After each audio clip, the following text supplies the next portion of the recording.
Hi. Where'd my camera go? Oh, it's over there. And then, yeah, cool. I was worried that my mic wasn't working again.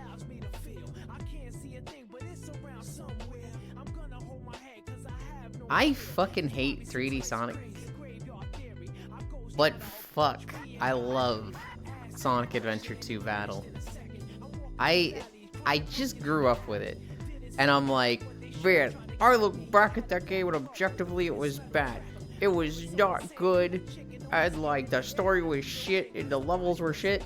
And then like I come to a VR chat map and I'm just like, yee. Hi Ellie. Hi Smile.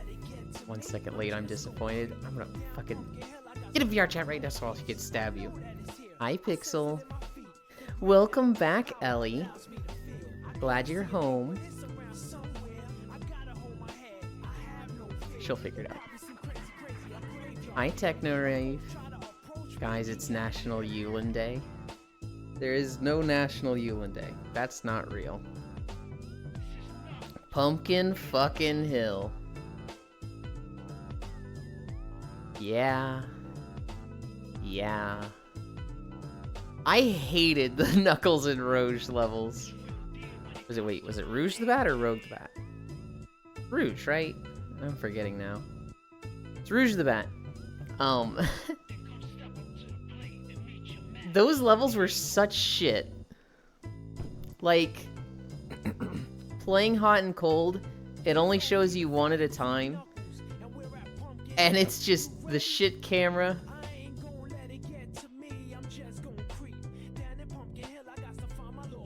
Right. I don't know if Den can hear me, but she needs to jump, and then she needs to double jump to glide.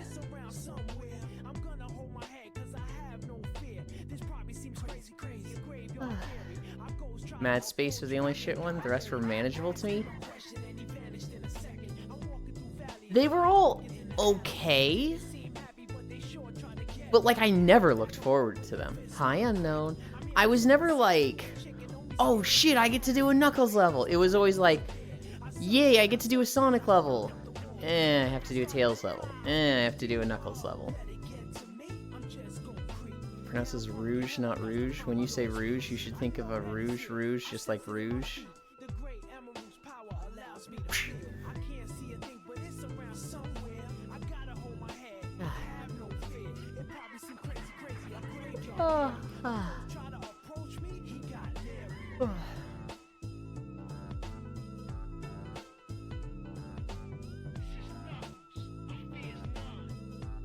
My back hurts today.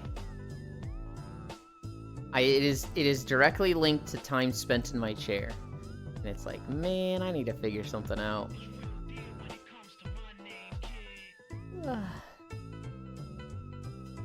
If I sleep and then I wake up at like 8, so I'm not in my chair that long before stream, my back feels great. If I wake up at 6 and I'm like doing stuff at my desktop for like 2.5 hours before stream, then I get to stream and I'm just like, oh shit.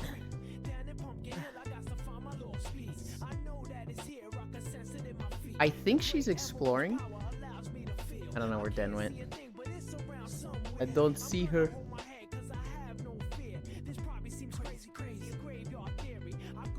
Just lay in my vent set.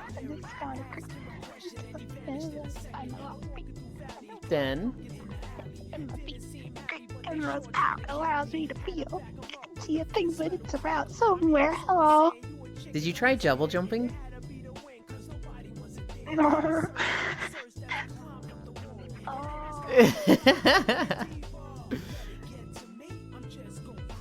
Where were we? We're at lunges.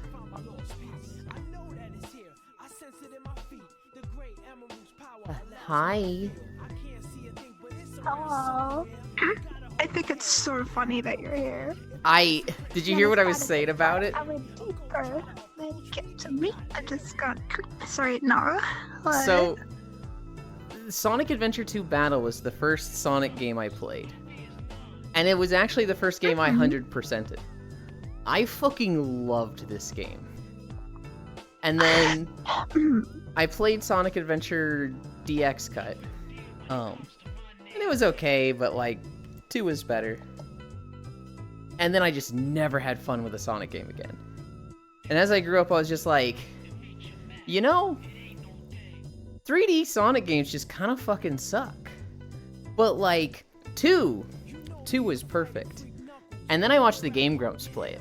True. And I was like, oh, this game fucking sucks. I had a lot of fun with it as a kid, but like, I think the Tails and Eggman levels suck. I think the Knuckles and Rouge levels suck.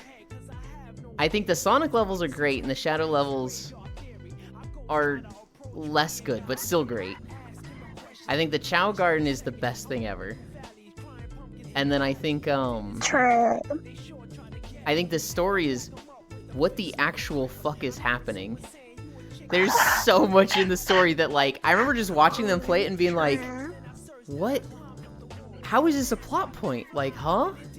So, like, right at the beginning, the military captures Sonic because even though he saved the world like 7 times, they can't tell the difference between him and Shadow, and he just gets captured. While being in a helicopter, he just decides, you know what? I don't want to be captured. And he jumps out of the helicopter, dismantling it, and for sure killing the pilots and soldiers in that helicopter. He then skates down San Francisco, and the military uses a like 5-story semi-truck to chase him? Why do they have that? Why do they have a 5-story semi-truck? What is that for? And who decided, you know the truck that can't fit in San Francisco? Send it into San Francisco to chase Sonic. Fucking what? This is a high priority target. Send out biggest truck. What? Hi, Louie. I lost one. Oh my god. Alright, I'll be a sec. I'm just gonna put my stuff on. Real quick. So then Sonic fights a robot, and then Shadow just shows up just to be like, I have another Chaos Emerald. And Sonic's like, oh, okay, this explains everything.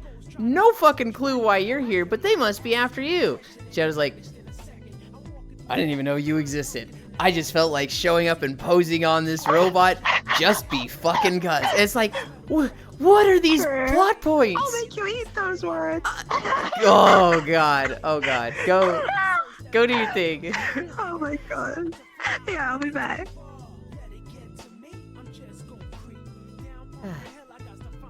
Just lay in my bed instead. A bed. Very bold of you, Ellie. It's not... Is it bold of Ellie to say that? Because it's... quite frankly encouraged. Sonic Adventure 1 is better? You should get up from your desk every 30 minutes and do some light stretch. Yeah, no, I should. I absolutely should. They got the Ford F-150. The police sent the Isekai truck after Sonic went. You're so cute, you. Thank you, Pixel. It's huh? For anybody that's played Sonic Adventure 2 Battle, they literally, it's a semi-truck. And they just scaled it up. So it's 5 stories tall. It literally doesn't fit in the street. What it's supposed to be is like you're running away from it down the streets and you see it behind you and it's like, hey, stay ahead of this thing or you fucking die. But like, lore-wise, who the fuck sends a 5-story tall semi-truck into a city? Ooh. And you can just look at everything. And quite frankly, it's every Sonic game. 2D and 3D. You can look at every story and it's just like, what the fuck is happening? Oh, sick, let's go. It's encouraged to invite you in bed. Hi, Air.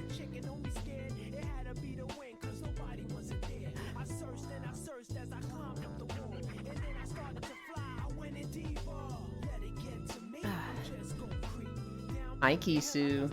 What my mom told me to do a while ago, and she used to be a yoga teacher. She told me to spend 30 seconds each day just bending my back in 6 different directions. And so I should spend like 30 seconds like this, 30 seconds like this, 30 seconds like this, 30 like this, and then 30 arching, and then 30 arching the other way. And I'm really bad at that.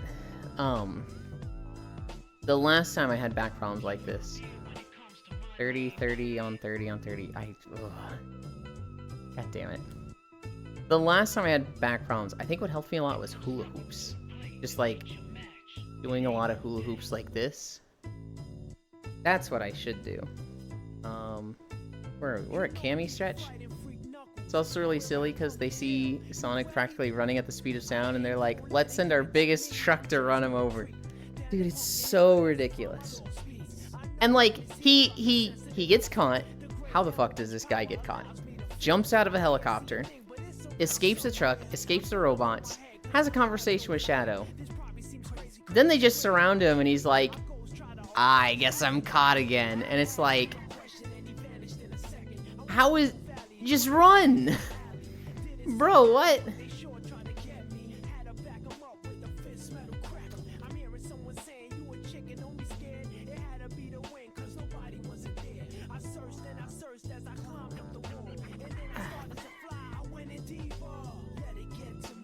It's also really silly because, yeah.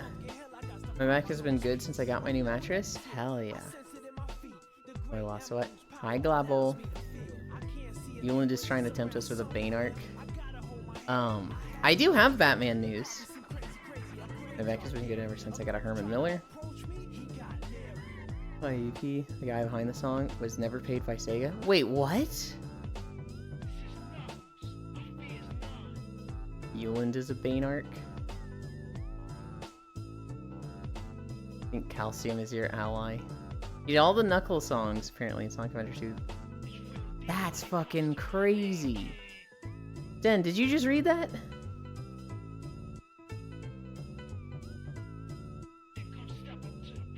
I think I knew that, yeah. I don't know that... I just read. I don't know if I've ever heard that. That's fucking insane. We're at squats, right? 1, 2, 3, 4... 1, 2, 3, 4, 5. 1, 2, 3, 4. I will say some of his songs are not the best. I think everyone makes fun of the unlike Sonic I Don't Chuckle line. That one's a little silly. But Pumpkin Hill's a banger Here forever. I go. From the best to the rest to the top of that level. Oh,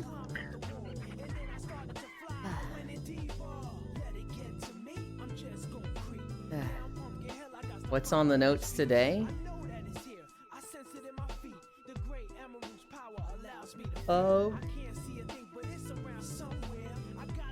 Shoujo Nikkei collab, Samsung TV story, Drug Dealer Sim 2, Brawlhalla Star Wars, Lego Fortnite Star Wars, Starfield update, people are talking about Farah, Fall Guy premiere movie story, Netflix, live action Scooby-Doo, Earth Defense 6, Mutant Football 2, Mutant Football League 2, Sins of Solar Empire 2, Batman Arkham Shadow, Miners use wood pillars, Normies learning about Iron Mouse, second Boeing whistleblower dies, and Bouncy... Oh, shit.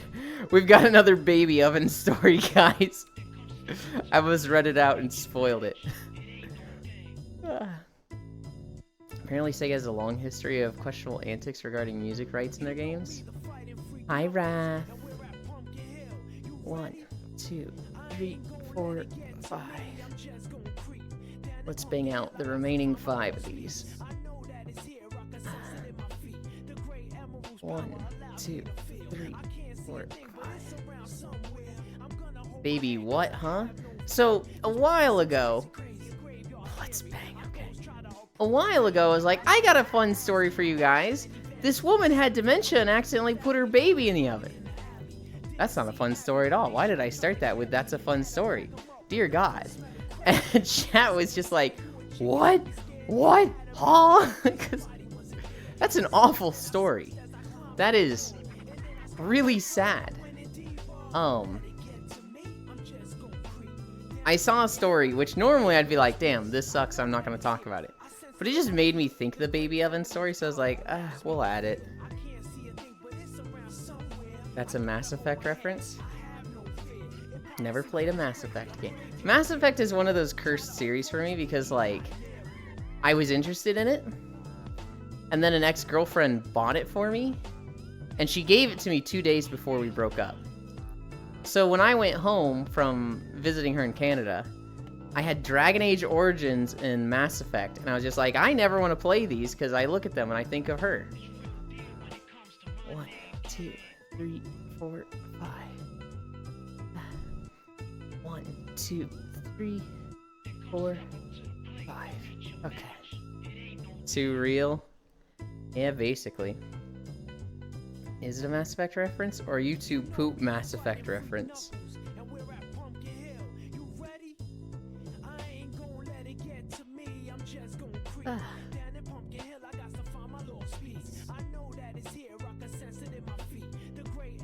Alright. 1730 plank start?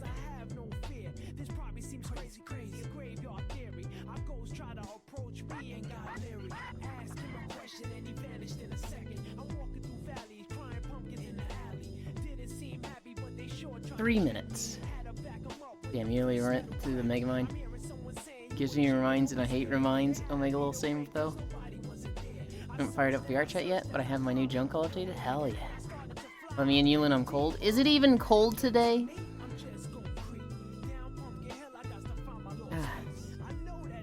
Hi, honey. Fuck, I keep forgetting to talk to Hunt in full about Star Wars. 30 seconds down. It's very cold.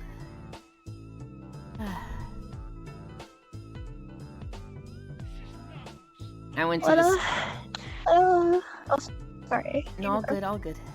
I went to the store yesterday and it was cold enough to wear a jacket, but like, it was also, like, I didn't need that jacket, but I definitely like wearing a jacket outside.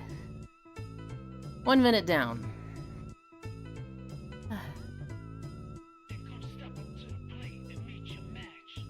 It's okay, I keep forgoing too.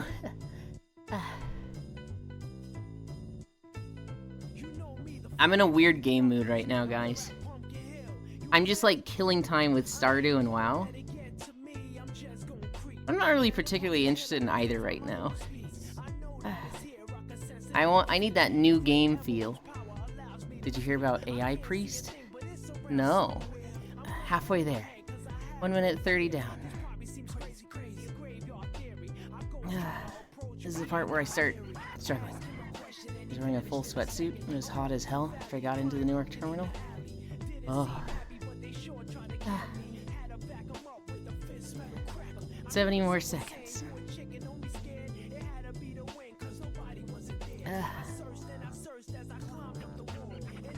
60 more seconds.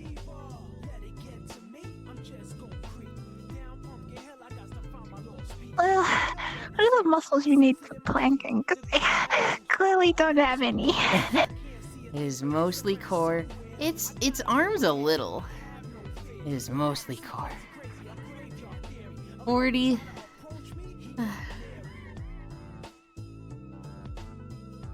I can't do it.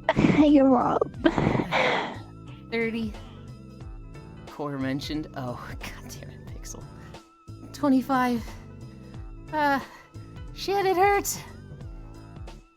20. 25. No, 15. Not 25. 10. 9. 8. 7. 6. 5. 4. 3. 2. 1. 0.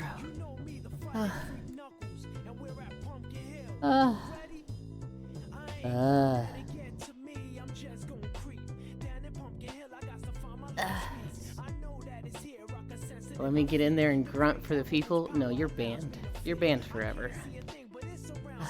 You didn't even start with the reference today, Pixel did, but you're banned for it.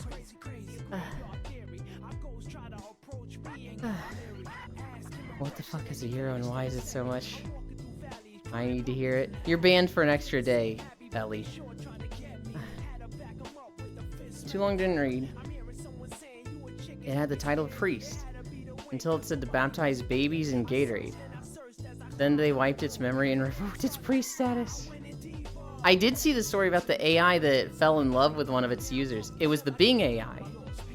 And it fell in love with one of the users.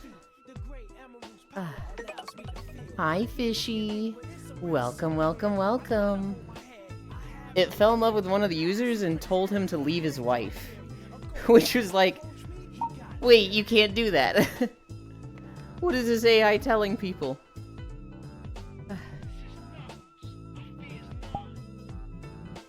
Ugh. Alright, can I hit play from here? Nope. Hitting play from there thinks I want to pause Shockey's stream.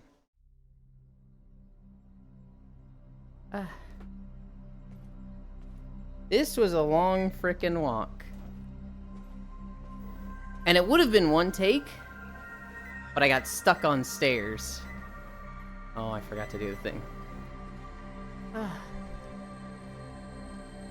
What did I do? You didn't do anything. But Pixel mentioned the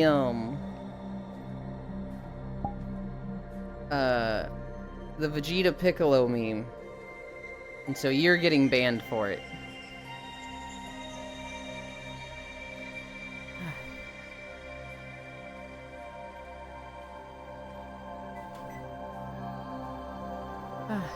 Does Core even have muscles? Core has muscles.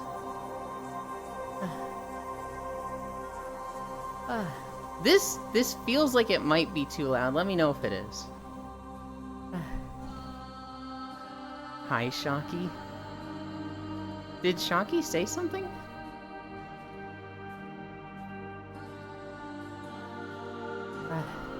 That's very relatable. I tell people to leave their wives all the time. Anyway, Yulid, you should leave your wife. I don't have one.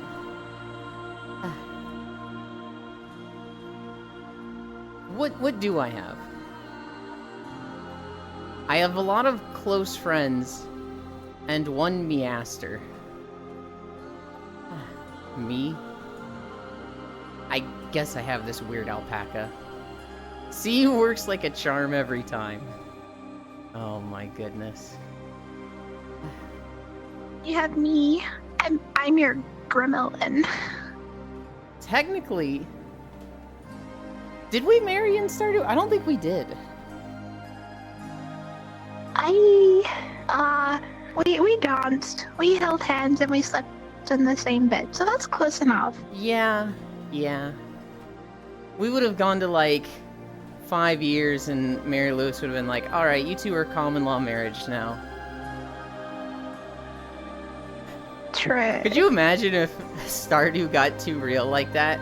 Where it's like, alright, you two have been living on the same farm for long enough. It's common law marriage now. Pog, we have a polyamorous 8-way relationship. Let's go. You're goddamn right.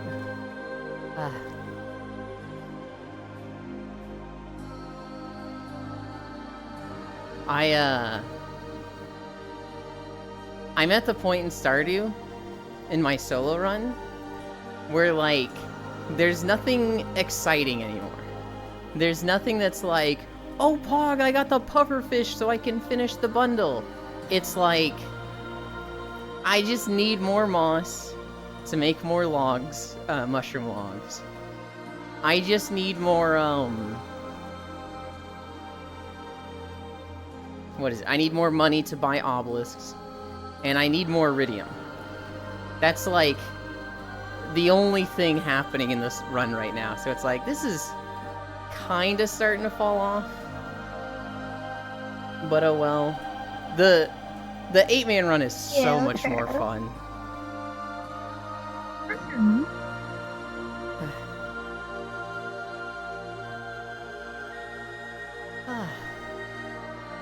I don't know what's going on with Star Wars, but they announced like a bunch of stuff yesterday. They have like 2 shows coming out. Well, not coming out, but like going into their final seasons or new seasons. I don't know if it's final season. They've got the Bad Batch show, and then I think there was some other show that I didn't write down. And then they're doing a collab with Brawlhalla, and they're doing a collab with Lego Fortnite, which the Brawlhalla one was like whatever. I've like seen stuff of this game, but I don't really care about it. But they're just fucking adding Darth Maul to it. And then the Star Station Thebes, which is where the Duel of Fates, Darth Maul, Obi-Wan, Qui-Gon Jinn, it's where they fight. It's just gonna be a level in Brawlhalla. The other thing, Lego Fortnite Star Wars. This actually looked really fucking good. At least the video for it did.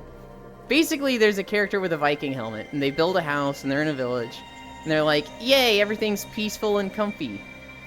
And then a fucking portal opens, and a Star Destroyer comes through it with a ton of, like, TIE fighters and X-Wings crashing all over the place. And a TIE fighter, like, crashes into their house. They go to where the, Star Destroyer is, and they see all these clones, like, working on it and fixing stuff. So they come up and they're like, hey, everybody, how's it going? Need some help? Let's all work together and be friends. Hi, Lamb. And then it jump cuts to, like, all these stormtroopers just fucking shooting at them and them running through the forest. Which is like, huh. That's a little weird that the stormtroopers in the Empire would be like, oh, a human being? Gun them down. But that's what happens in the video. They're running through the forest and they hide behind a tree. And then a rebel grabs them and is, tells them to be quiet.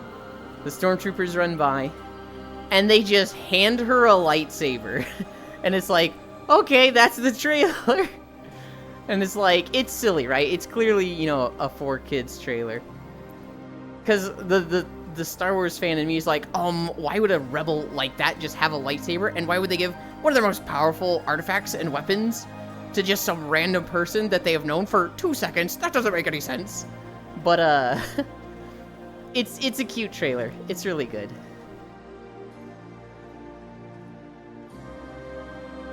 Literally addicted to the social aspects of a farming game. Maybe. They are probably announcing it all because May is Star Wars month? Because May the 4th? Oh, yeah. American imperialism be like. I mean, Star Wars fiction imperialism be like. God.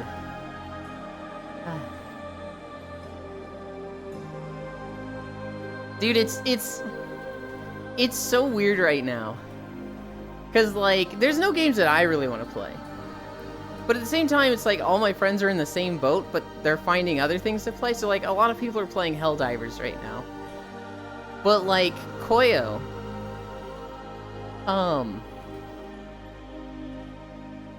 He's literally got 3 big things coming out the same month. It's Destiny, Elden Ring, and Final Fantasy XIV. Literally all within like a week of each other, and it's just like, oh, dude. Oh shit, I forgot my breakfast pizza.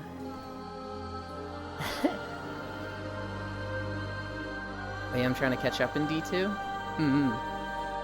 We weren't really arguing, but we were discussing, reheating pizza in Discord this morning. What is, if you have leftover pizza den, what do you do with it? That's what I'll say. It depends on the toppings. Usually I don't really care and I'll eat it cold. But if it's like a heavy amount of cheese, then I'll throw it in the oven. I'm so proud of you. My take is fresh pizza is the best, but when you're reheating pizza, reheating in an oven or like an air fryer is better than cold And that's better than reheating it in a microwave. And we were, I don't own a microwave. well, hang on. You don't own a microwave. Oh. I don't own a microwave. Is it that you used to and it's currently broken, or just like you haven't had one in years? Or never had one?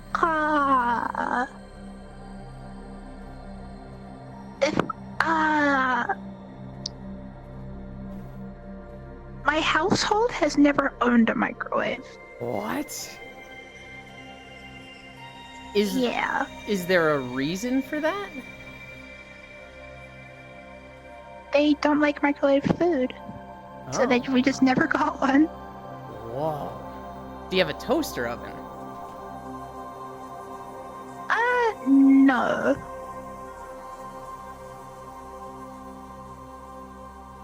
That is insane to me. Because there's some things that are just like... they're made for the microwave. Like popcorn. You can make popcorn other ways, but it's so easy in a microwave.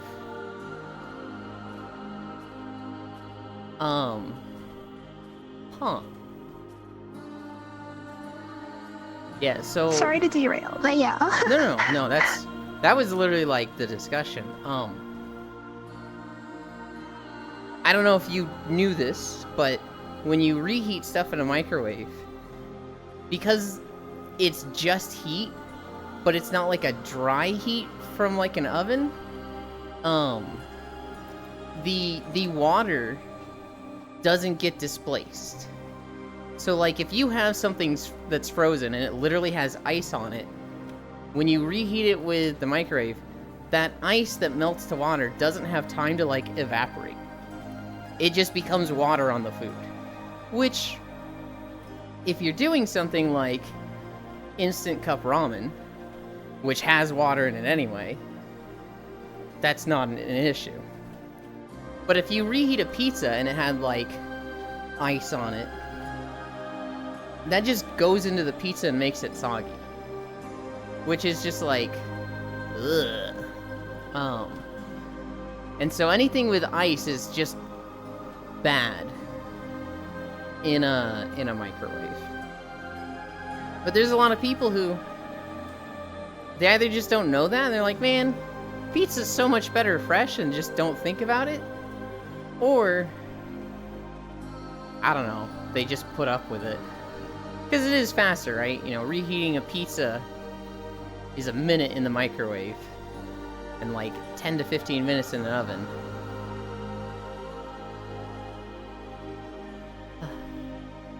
I don't fancy an Elden Ring, but at least Yoshi P wants to play Elden Ring, so he's giving everyone a week. Yeah. Cold pizza is the best. Toaster oven. You know, it'd be really funny, Lamb, if everybody was like, a week isn't enough time for Elden Ring. And Yoshi P just hit him with the like, well, get good. I'm only gonna be playing it for a week. Not living in post-2020 without an air fryer. I can't eat cold pizza whatsoever. When I learned about reheated oven pizza, my life changed forever. Soggy but fast with soggy. I'm okay with cold pizza, but I do think like oven reheated is better. So it depends on how much effort I want to go through to like reheat it. If I'm hungry now, I can see myself just like looking at it and be like, yeah, it's good enough as it is. But if I'm like, I want to eat it, but I'm not like starving, I'll go through the effort of reheating it. I don't know, it's a mood thing. I also haven't eaten pizza in like ages. I haven't eaten it in 6 months. My parents get it like maybe once a month, and I find myself having it a lot when they get it. Hi, Arid Paragon. But like, I never get it on my own. Saudi Arabia just sided with Israel. Huh? I like cold leftover pizza more than regular pizza? I think that's fine. I like to heat my pizza on the stove for some strange reason.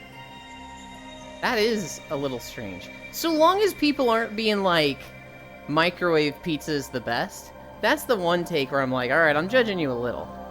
But like, fresh, oven, air fryer, stove, cold, I think those are all good takes. I just find it funny imagining you discovering reheated oven pizza like the first scene in 2001: A Space Odyssey.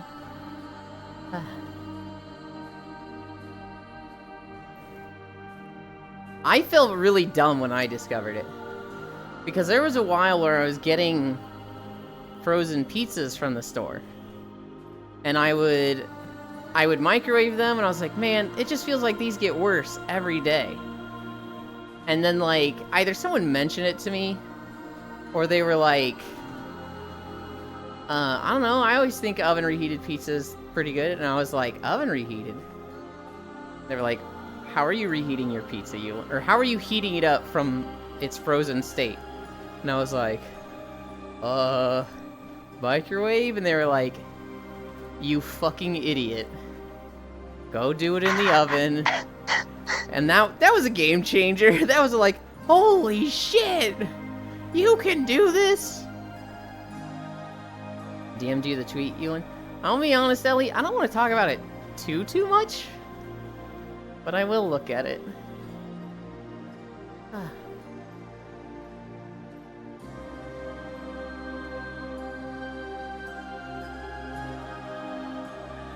Mods, reheat his pizza in the microwave. That's cruel. That's a good one. Hi, Sappy. Yeah, you don't have to. You just sounded intrigued. There directions for heating it on the oven of the box? Lost one. You say that as if you're some nerd that, like, every single thing you buy, you're like, well, this thing's wrapped in text. I gotta read every word on it. You can do this. It's got these ingredients. Oh, wow, fascinating. Instructions for reheating. Oh, there's different methods. That's like, I don't know. I will see the box, and it'll be like, how am I reheating this? Microwave? This much time? Done. Lost one be reading the whole user agreement. I do. Stop making fun of me. I'm not a nerd. This city right here. We had to do the cut a few seconds ago because those fucking steps back there, I can't walk over them. It made me so mad. I'm just walking and then suddenly walking in place, and it's just like, are you fucking kidding me? No! Oh yeah, common sense terrain is like the worst. It's... Where it's like, things are obstacles that clearly wouldn't be obstacles. Mm-hmm. You can run over them just fine, because BDO has, like, momentum and it's, like, going over stuff, but when you're walking, there's a lot of, like, stairs and, like, little logs that go across the road that you, get hung up on. I fucking hate it when, I fucking hate it when it bumps you up. So, like, every step here, I'm just gonna be like, bonk, bonk, bonk, and then, like, Final Fantasy does this a lot. BDO does it a lot. WoW is typically good, but there were a few expansions where it happened a lot. I think it was, like, Wrath of the Lich King, BC, and Kata. If there was a rock in the road, I was bumping up on it. And then, like, I want to say, Mists of Pandaria, they started smoothing their road texture stuff out.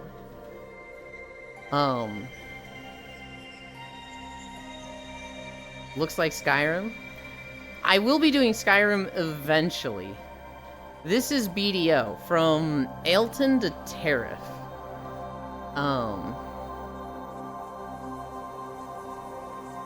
It went surprisingly smooth for a recording, because this was a long one. The video itself is like an hour and 10, hour and 20 minutes.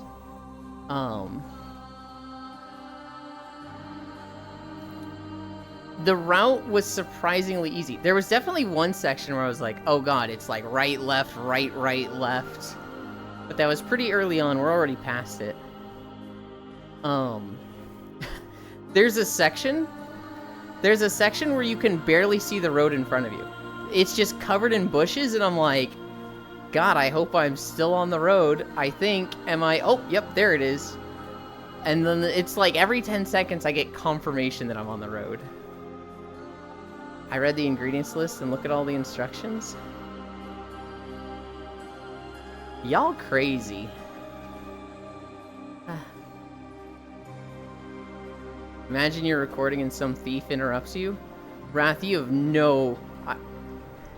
That happens a lot. In Guild Wars 2, I'd be walking,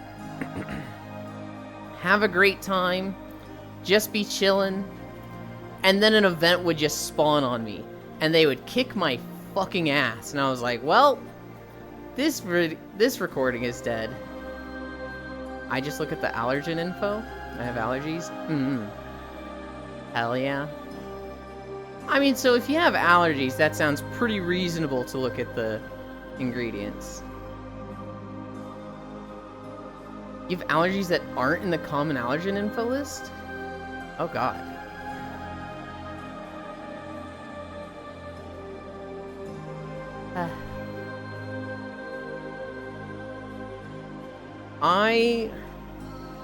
I'm pretty lucky in that I'm not allergic to anything.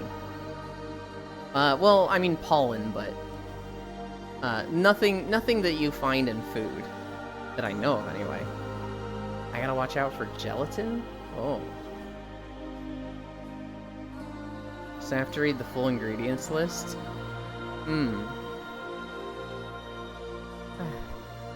Who's that next to you? This is Den. Den Sakura. Touches their tail. Hello. It's a very fluffy tail. Does it stretch like your ears? It sure A little does. bit, yeah.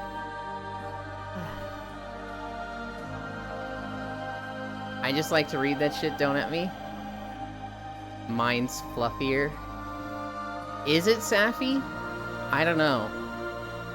I think you two should touch tails and compare. Is that like a lewd thing with people with tails? Yes. Okay. She.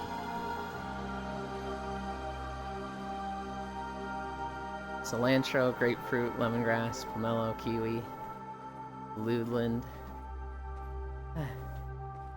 I do lots of stuff with Den, don't tempt me. Wow, Sappy.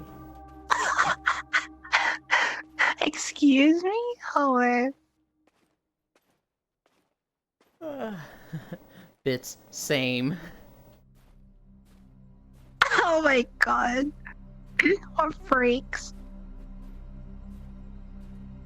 But apparently, if you want, they can be your freaks.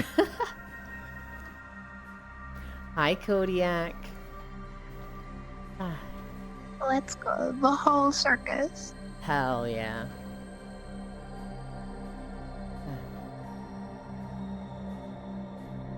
One day I'll strike with Den again, Heart. Oh my. I would never do anything in my life ever, so don't even try. Huh? X to doubt. No touchy.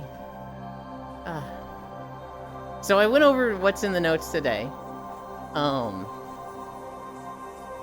Let's get the worst story out of the way first. There was a birthday party, and in the birthday party, they had a bouncy castle.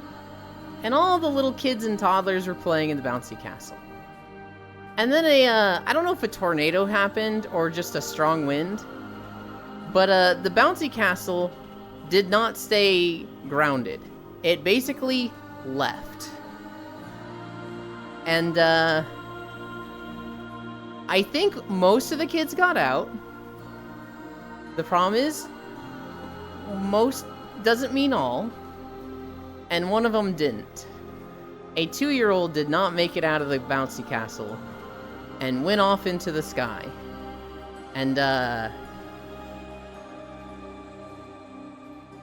yeah, don't get bouncy castles in windy areas. I wrote this story down because it, like...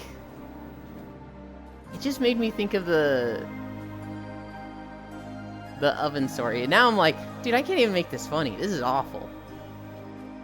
Thanks for that PSA. I swear you're just as bad as mainstream news with your sad stories. I don't know. I think I might have been too tired when I saw this. And, like, just woken up.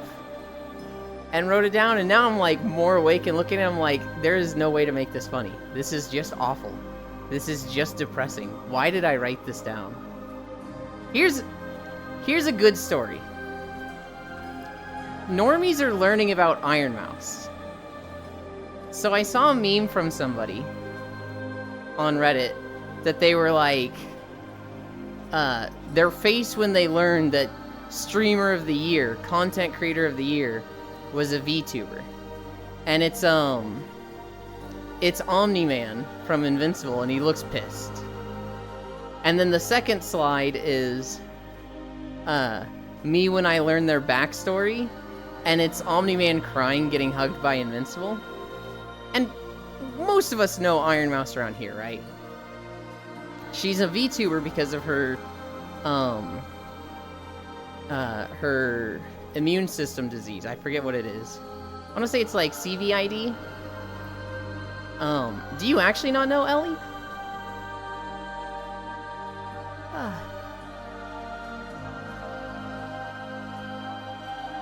I feel like I gotta ask with Ellie because they're just such a jokester with this sort of thing. Don't know. So Iron Mouse, they are a streamer that is in the agency. They're a VTuber in the group VShojo. They have an immune deficiency disease that basically they cannot leave their house. They cannot even, like, interact with most of their family. They literally have to live in a bubble.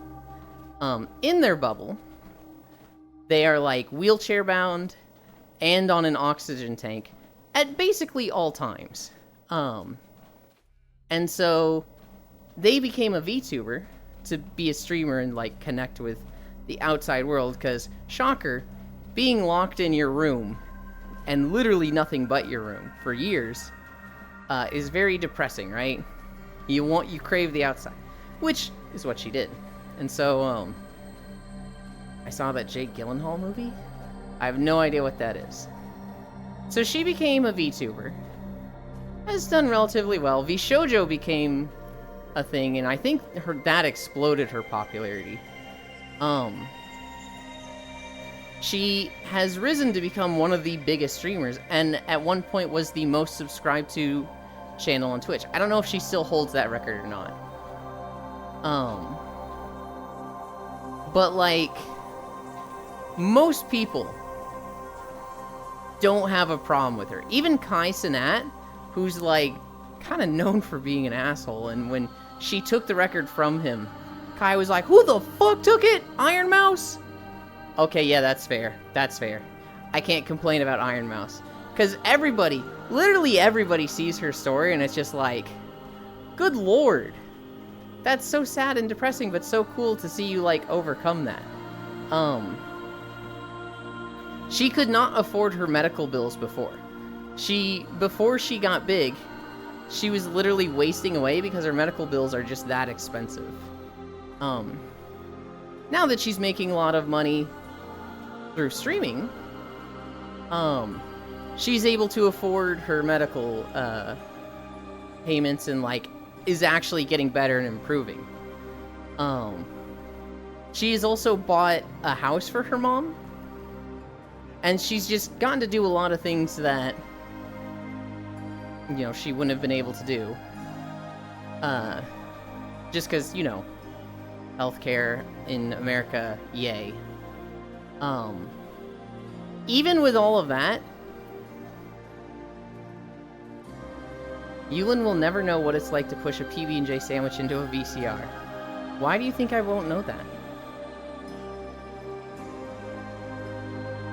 And she has to get plasma infusions often, and many people don't know that donating plasma is a thing.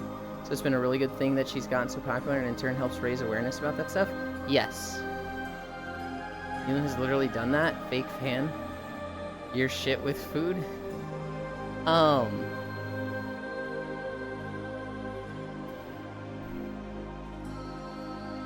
Did you watch the Cyclothon? That was amazing. I've seen parts of it. I've seen, like, highlights.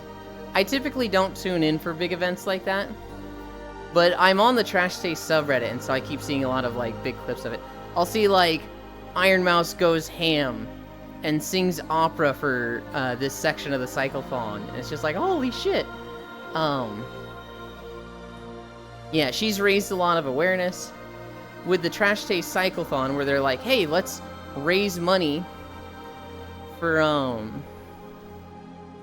different charities by cycling across Japan, she's very involved with that.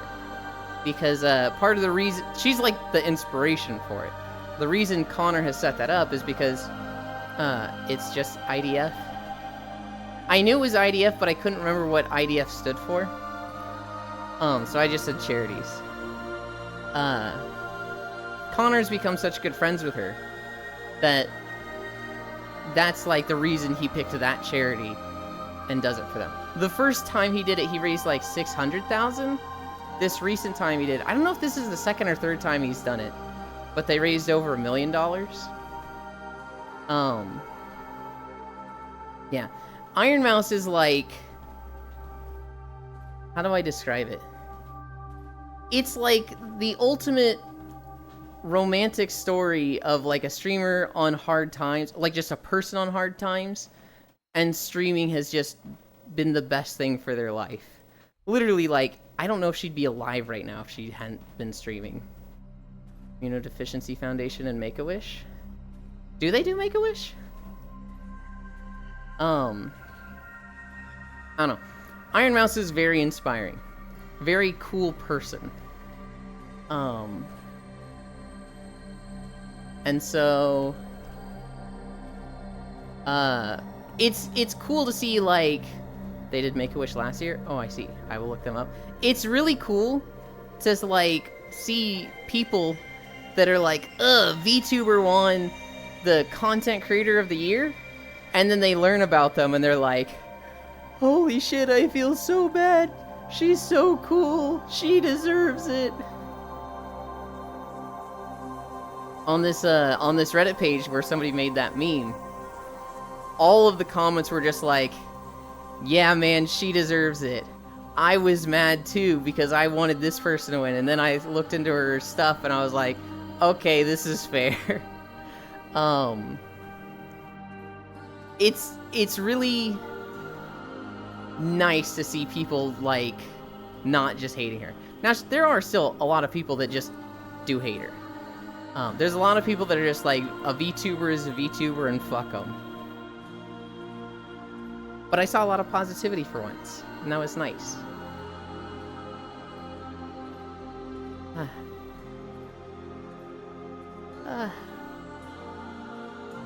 And then, yeah, I will look him up. She's a part of VShojo, which is doing a collab with Nikkei. Holy shit, I didn't actually know her story, and I relate a lot since I have a chronic thingy. Definitely not as severe. Thanks to Finland, I can afford stuff, so probably never gonna leave. Yeah. Yeah, it's... You have a conversation with anybody in the US that doesn't talk to, like, people outside of the US often, and it is like mental gymnastics deranged, what the fuck are we talking about conversation. I remember talking with my dad, and he's always been like, private healthcare is the way to go. And I remember, like, you know, when I was 16, I was like, yeah, sure, you know, great. Because I didn't think for myself back then. But we had a conversation like a year ago. I guess 2 years ago at this point. And he's like, you know, I'm starting to think that maybe private healthcare isn't the way to go. Because, you know, you look at the prices around the world, and we're charging so much extra that it's, you know, just more for this. And I was like, so, I remember we had I remember the way I worded it at the time was like, so you want everybody, you don't want everybody to pool their money into taxes so that everybody has available healthcare that way. Instead, you want everybody to pool their money into a private company and then skim off the top. And then you can take advantage of healthcare. But because it's a company, they're going to make you jump through as many hoops as possible with things like deductibles. And he's like, well, I mean, yeah, it sounds really bad when you word it like that, but, you know, there's some people that just, they're so expensive to keep alive that, like, you know, at what point do we say, is it worth it? And I was like, let me stop you right there, Dad. You just said, at what point is a human life worth it? Which means you want to put a value on a human life. Which, I agree, if you're trying to do it from a logistics standpoint, sure. You have to at some point. But I feel like the richest country in the world should be able to afford it, and like, it was a very weird conversation, because when we have conversations like this, we're both trying to not get heated. We're both trying to like be really polite and respectful and not ruin our relationship. Private healthcare gave birth to decaf. And for that, I can never forgive them. I just don't see any benefits to private healthcare. Like,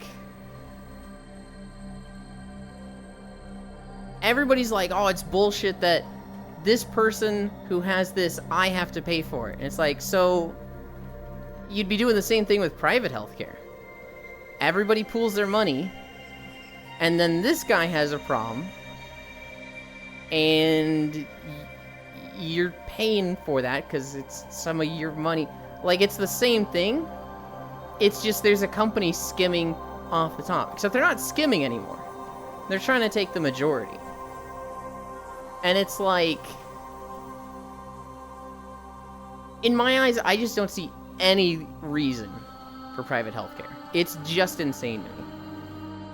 The last thing, there's a lot of things I don't want to be a business, but one of the last things I want to be a business is healthcare. And you hear stories. You hear people like get in an accident, and then they're in like the ER room, and their doctors, they're like going in and out of consciousness, and they hear their doctor on the phone be like, yeah, so this is what's up. Well, we've got this new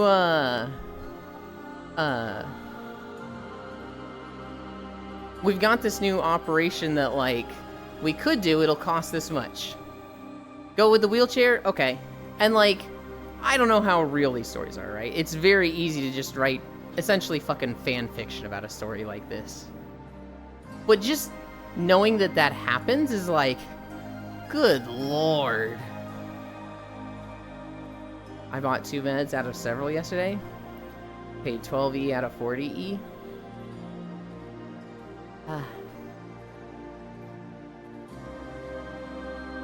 It's insane to me just how much we have made a business out of everything. I feel like basic human needs and things that better a country should not be businesses. So I don't think healthcare should be a business. I don't think food should be a business. I don't think housing should be a business. I don't think education should be a business. Like, education. The more people you have going to school and getting degrees, the smarter your nation is. The better off you are. And most countries seem to fucking know that. A Europixel. Most countries seem to know that, and they're like, highly encouraging going to school. They either don't charge for it, or in some cases, they pay you to go to school. And then here it's like, it was $10,000 per semester for my first college degree. 10,000 per 6 months. How is that in any way justifiable? I'm too democratic to understand. If only you lived in a democracy.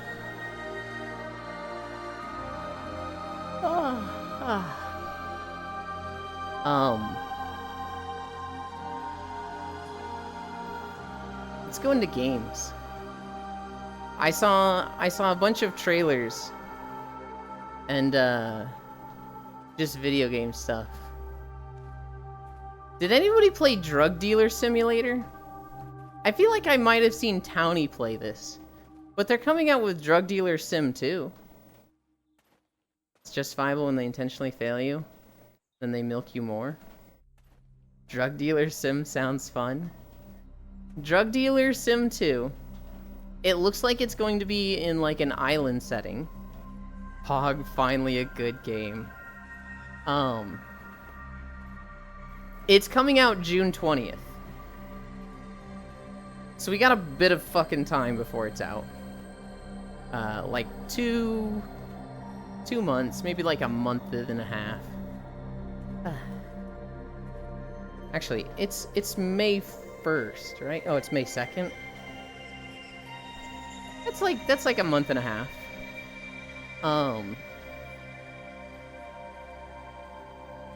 Yeah. Their trailer showed zero gameplay. I don't think they really needed to show much gameplay, because if you're familiar with Drug Sim 1, it's just gonna be more of that, right? Brawlhalla having their Star Wars collab. They're adding Darth Maul. Lego Fortnite I mentioned. Starfield is getting a big update.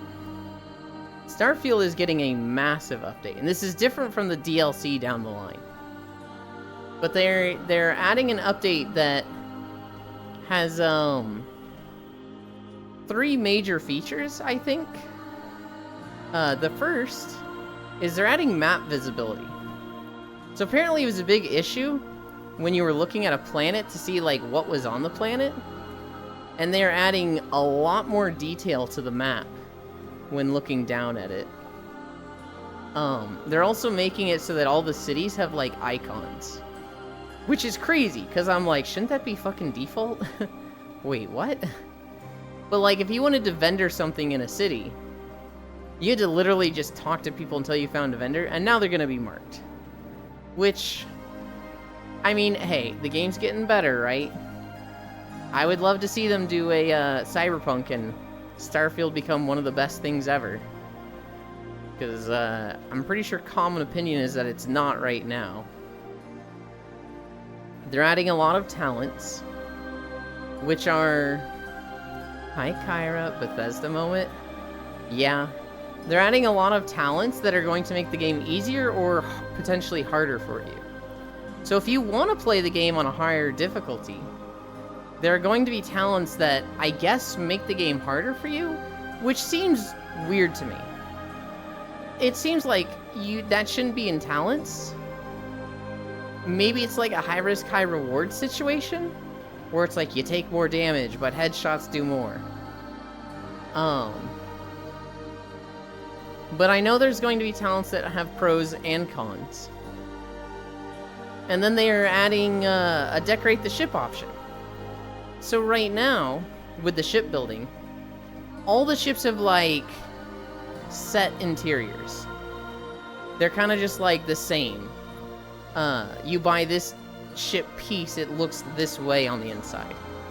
And you could get really creative with the outside, but not so much the inside. Well, they're making it so that you can buy pre-decorated ship parts, but you can also buy just like empty ship parts. That is essentially a fucking cargo container. And then you can decorate the inside however you want. And that's cool. It looks like they have a decent building system. Wouldn't that have been all base game? I think I remember an Xbox E3 trailer saying all this. So I did see a video that was saying all of this should have been base game. I watched the IGN video of Bethesda devs talking about it. And obviously, they're going to word it in a way that, like, makes it sound like amazing, new features, innovative, and, like, a really cool thing they're doing, right? I do think it's cool. I do think almost all of these should have been base game. But better late than never? This was kind of weird. This is a video put out by Bethesda. You'd think it would be, like, doctored and edited to make their game look as good as possible, right? But at one point, they have an interview where this person's like, hey, what is going to happen with New Game Plus? And they basically said, yeah, so we've got talent trees. And it was like, what? So no New Game Plus. Why did you put this in the trailer? From what I understood, there's not going to be a New Game Plus mode. It's just going to be like, hey, it's going to be easier to respec your traits. Okay, kind of weird. This is from the official IGN Bethesda video on it.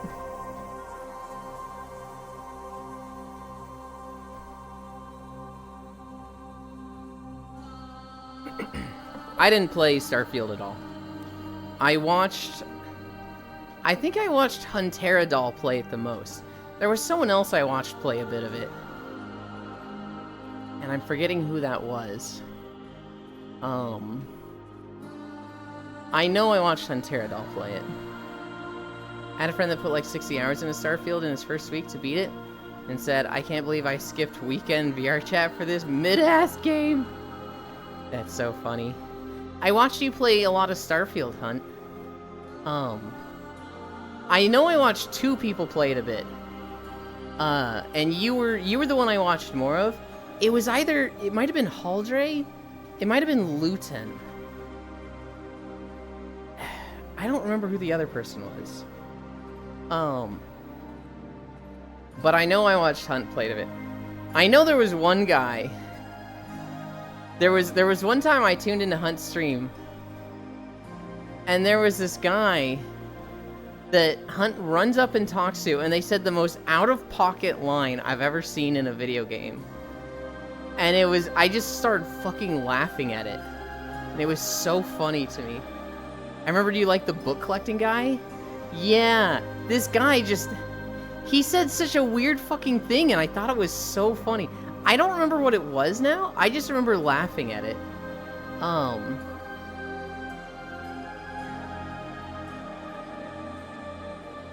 God, that was... He just said something so out of pocket, and my brain just fucking stopped. Like, the gears just all got hung up on each other. And I was like, hang on, what the fuck did he just say? And I just laughed for like 2 minutes straight at it.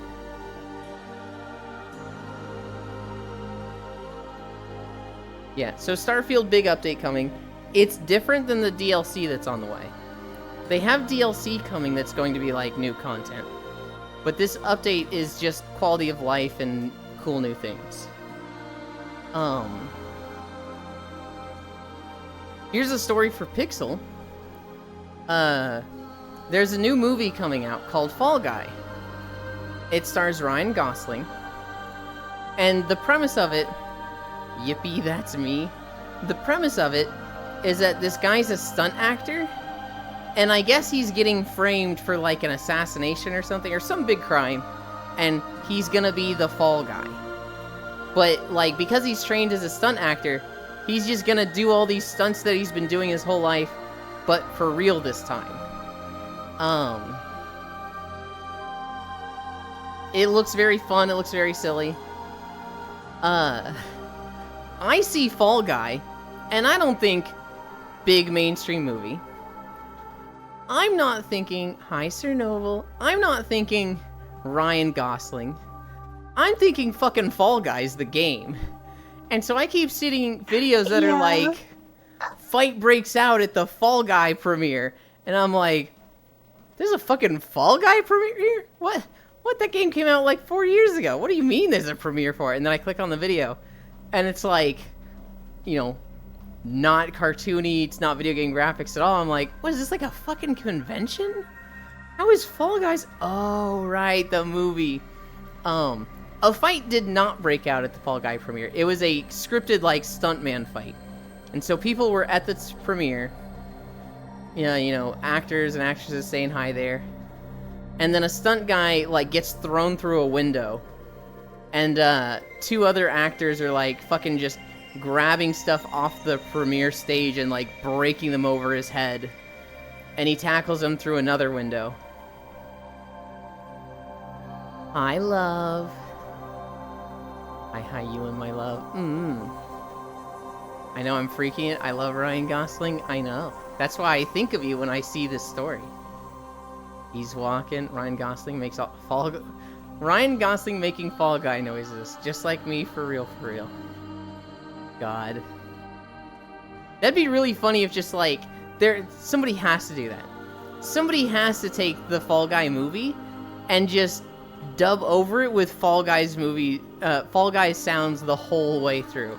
Like, take out all of the dialogue. Anytime an action scene starts, do the, like, start sequence for a level in Fall Guys, and then any characters talking is just noises they make the whole time. Somebody has to do that, right? One day someone assaults someone else. One of these events for real. And everyone will just be clapping and watching, thinking it's part of the show. Maybe that happened when Will Smith bitch slapped the other guy. Oh god, and add the music for sure. I wonder if that has happened. Yeah, the Will Smith thing was wild. You and fuck. What the fuck? Pixel, which Fall Guy would you like more? The original Fall Guy movie, or the Fall Guys redubbing Fall Guy? I feel like that's a tough question for Pixel.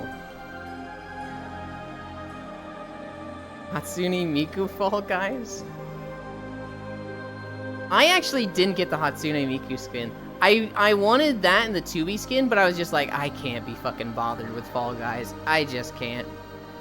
As long as it had Ryan Gosling in it still. I also didn't. I really wanted it. If it had been Gumi, I would have forced myself. Because Gumi's my favorite Vocaloid. But it was Miku. I don't remember if it was any others. And I was like, oh, I really want that, but that means playing Fall Guys. I don't play some of that. There was a 2B skin? There was. Ryan Gosling being in Fall Guys. Gumi is Yulin's fave. You look like a Gumi enjoyer. Take that as you will. Wow. No, I like all the Vocaloids. The song that really fucking hit me was Tokyo Funka. I really like Tokyo Funka, which is a Gumi song. And then going through Gumi songs, I found Matryoshka. And that became my favorite Vocaloid. That might be my favorite song just of anything. All of her other songs are good.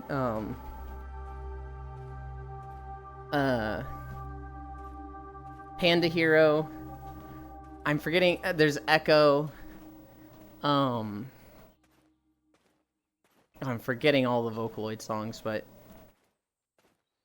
I've always said it Matryoshka, and then people make fun of me for saying it that way. Matryoshka, Matryoshka. I love that song. I'm gonna see the Miku LED TV in 2 weeks. Hell yeah. I mean, I wish it wasn't LED TVs, but it looks like people are still having fun at these concerts, so I'm happy for them. Anything by Hachi with Gumi is great.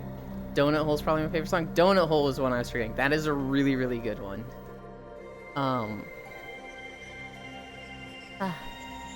Gumi is like, she's in that forgotten realm, sadly. Because it's like, everybody loves Miku. And then Rin and Len and Luca get a lot of attention. And then Kaito. And then it's like, Gumi's just like right there where it's like, alright, we can't include everybody. It's almost Miku Monday. Not gonna lie, Gekiyaku over Gumi. But Kokoro Nashi is good. Is Gekiyaku like a newer one?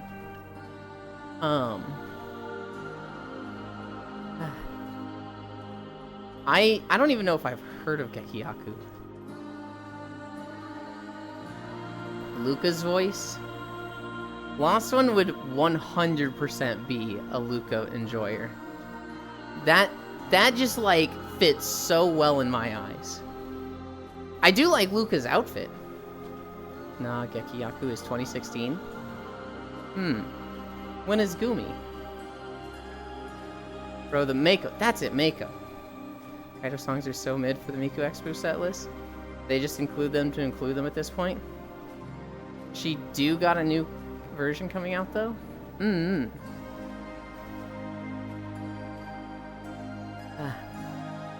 Oh, I forgot to answer this, Hunt. Yes, there was a 2B skin in Fall Guys.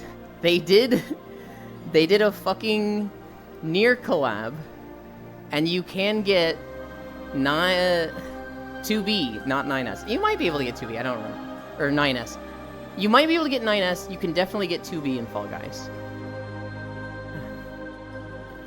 Utao, not Vocaloid, correct. Potato, potato. Potato, potato.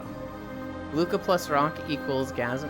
Well, so Luca was made for English voices and like rock metal. So I see Lost One and it's be like, oh yeah, that'd be like a rock / metal enjoyer. Of course he likes Luca. Fun fact, by Yoko Taro's decree, all crossovers are all canonical. Good lord. Somebody stop this man.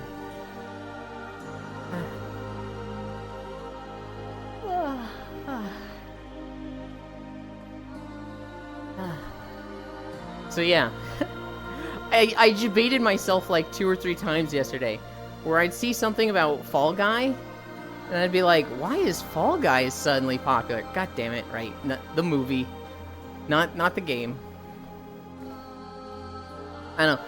Did any of you guys get a victory in Fall Guys? I got like 6 or 7. I went fucking ham with that game when it came out. Hi, Senro. I played... I think I got maybe like 30 the first topping. 30? Yeah. 30 like first place finishes? Yeah. Okay. You went a bit harder than I did. Good lord. I'm sorry. Good job, Den. No, I'm sorry, it's okay. I'm sure No. you did great. No, don't say it like that. I'm not like jealous, like, oh my god, you're just one-upping me. I'm just surprised that I just did not expect that. I don't think the Fall Guy movie has anything to do with I am the Hex Maniac. It doesn't, Sen. It doesn't have anything to do with it. I just kept seeing it and being like, Fall Guys? That's getting a movie? What? Oh, god damn it. Yeah, I got a few. Hell yeah. Never, to be fair, I never played much of it. My first time playing and then never again? That's incredible, Sen. Good job, Den. It's at least jealous, Ewan. I shouldn't have said anything. No, I'm not jealous. I'm happy for you. I just didn't expect it because I've only known one other person no, I've known 2 other people that were like regularly getting wins. Like, I got 6 over like 2 months. Zeldorable got a lot of wins. She had a win counter on her stream when she would play it. And she would get like 2 or 3 a day. And then Minya September. For anybody that remembers Minya September's in the old days of Core's channel, we played with Minya, Leaflet, Core, and we did like 2 days of just the 4 of us. Minya is fucking cracked at that game. Minya probably has like 500 wins in Fall Guys, because that was just all she would stream for like a year or 2. And she would fucking win. First time playing anything, I either accidentally win or fail spectacularly. Minya mentioned, I'm happy for you is the least jealous remark. You're just pulling y'all's leg at this point. Oh my god. I don't know if you know the streamer, or at least ex-streamer, Ayla Mao. I have seen them around. I'm in her community, and yeah, when Fall Guys came out, that's like literally all we played for like a few months. I see. I remember that we would have Minya as well. Mm-hmm.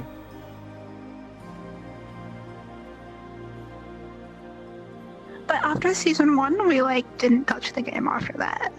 Basically same. It was insane. I had a lot of fun with the game, and then it was like, alright, we'll wait for the next season. And then season 2 came out, and we were just like, yeah, so anyway, there's other things to play. Actually, was it the medieval one? It was like castles and stuff. We played for like a week. I saw it, and I was like, oh boy, I can't wait to go back and play this one, and I just didn't. I remember I came back to it at one point before the castle stuff, because Foss got into it. But Foss is the fucking worst person for battle royales like this, because he just gets mad. And so it was like, yeah, let's not play this with Foss anymore. And Foss himself was just like, I don't want to play this anymore. He did like 1 or 2 days.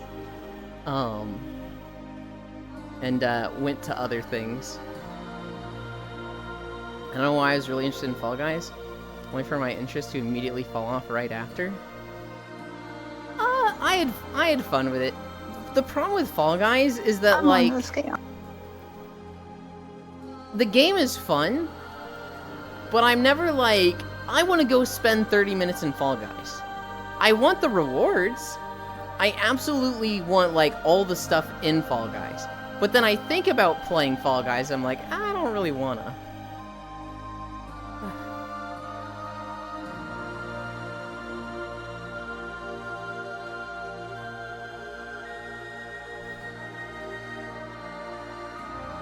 Given I played I'm not really sure.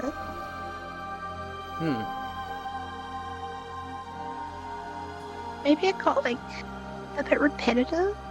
Maybe. But it had like fucking hilarious moments. Like I've told how Minya, you remember the game where it's like they would show the fruit on the panels and then hide them, and then you see the fruit on the walls. Minya was really good at that one, where she would remember which were where. And then you'd see she would just, at the moment you could see one on the wall, she'd be running to a tile. And everybody was just like, I don't memorize these. I just go where the most confident person is going. And then at the last second, she would dive to the correct panel, and like 10 to 20 people would die every time. And it was just like, good lord. And like, Minya's nice. She's one of the nicest people I've ever met. But she is fucking cutthroat in that game, because that is brutal. Yeah, we would play in squads of 4 and actively try and sabotage each other. It was a good time. Oh no. The last few times I went to an Ayla Mao stream, she became a banana once and I had to pilot a train. Also, I'm realizing this right now, but is Den Australian? Nope.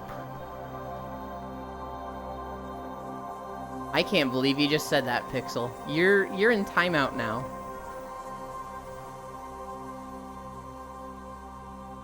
It is close, though. Wow. That's fine. You in timeout? I want to say what it is, but I'm like, that's not really my place to say it, is it? You can say it if you want. That's fine, you can... Yeah, I'm from New Zealand. Mm-hmm. Mods, microwave their pizza. I'm a flightless bird. Can't believe this.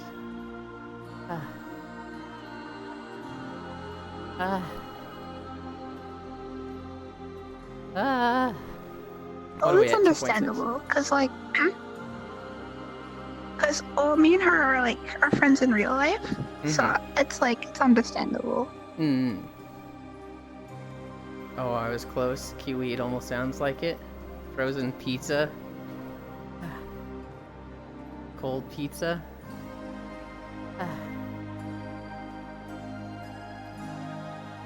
There's a lot of people talking about Farah. Did you see the trailer for Farah? Sundered Tribes?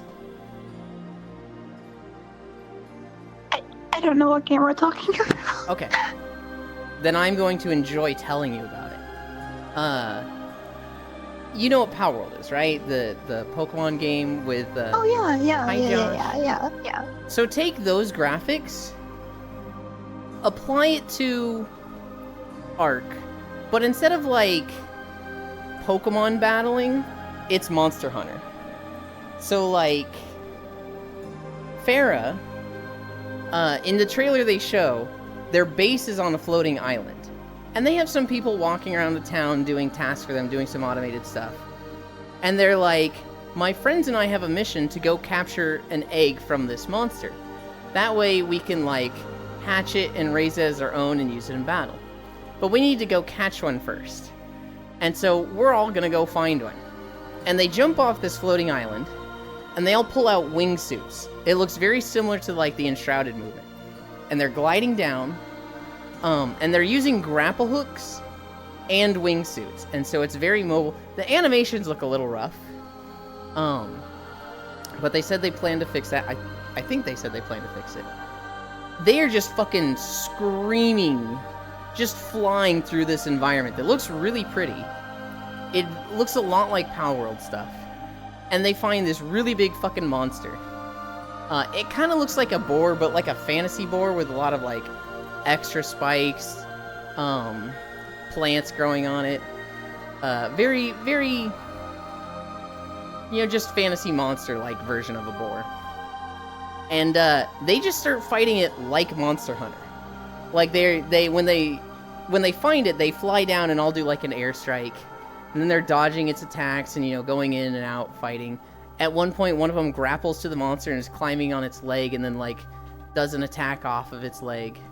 And then he's like, well, my friends distract it. I'm gonna go grab its egg, and we're gonna do that. And then they like take it down. It's a very short 2-minute trailer, but it's literally like Arc, Power World, Monster Hunter, and it looks really fucking cool. Yeah, that does sound really cool. It is by an indie studio who they have like 12 games they've made before, and none of these games have done like super well. They've all done well. They've sold like 100,000 copies. So what's it spelled? Like Farah? F-E-R-A. I highly recommend you go wishlist it. All of their games are like really positive. So it's like this studio that like nobody's fucking heard of. And they're like, oh, this just looks fucking good. It's one of those things where like you see a game like this and it's like, that's a lot of ambition. This is, I don't know about this. But then you see it's from a studio that like 10 game history of all highly positive, that it's just like, oh shit, I can actually have hope. Oh shit, I'm excited. I don't remember if I said hi to you, Josh, or not. Hi, Josh.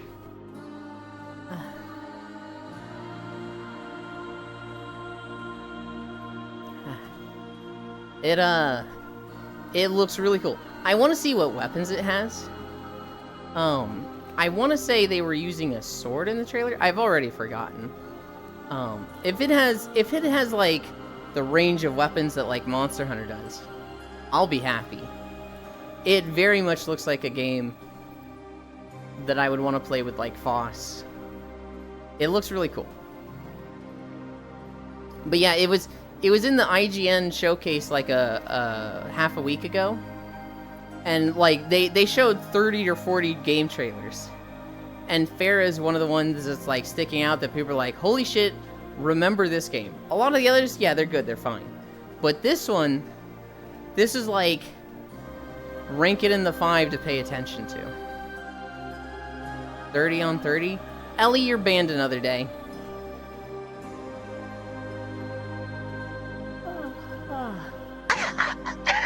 Poor Ellie. You gotta get this alpaca under control, Ellie. He is ruining your days.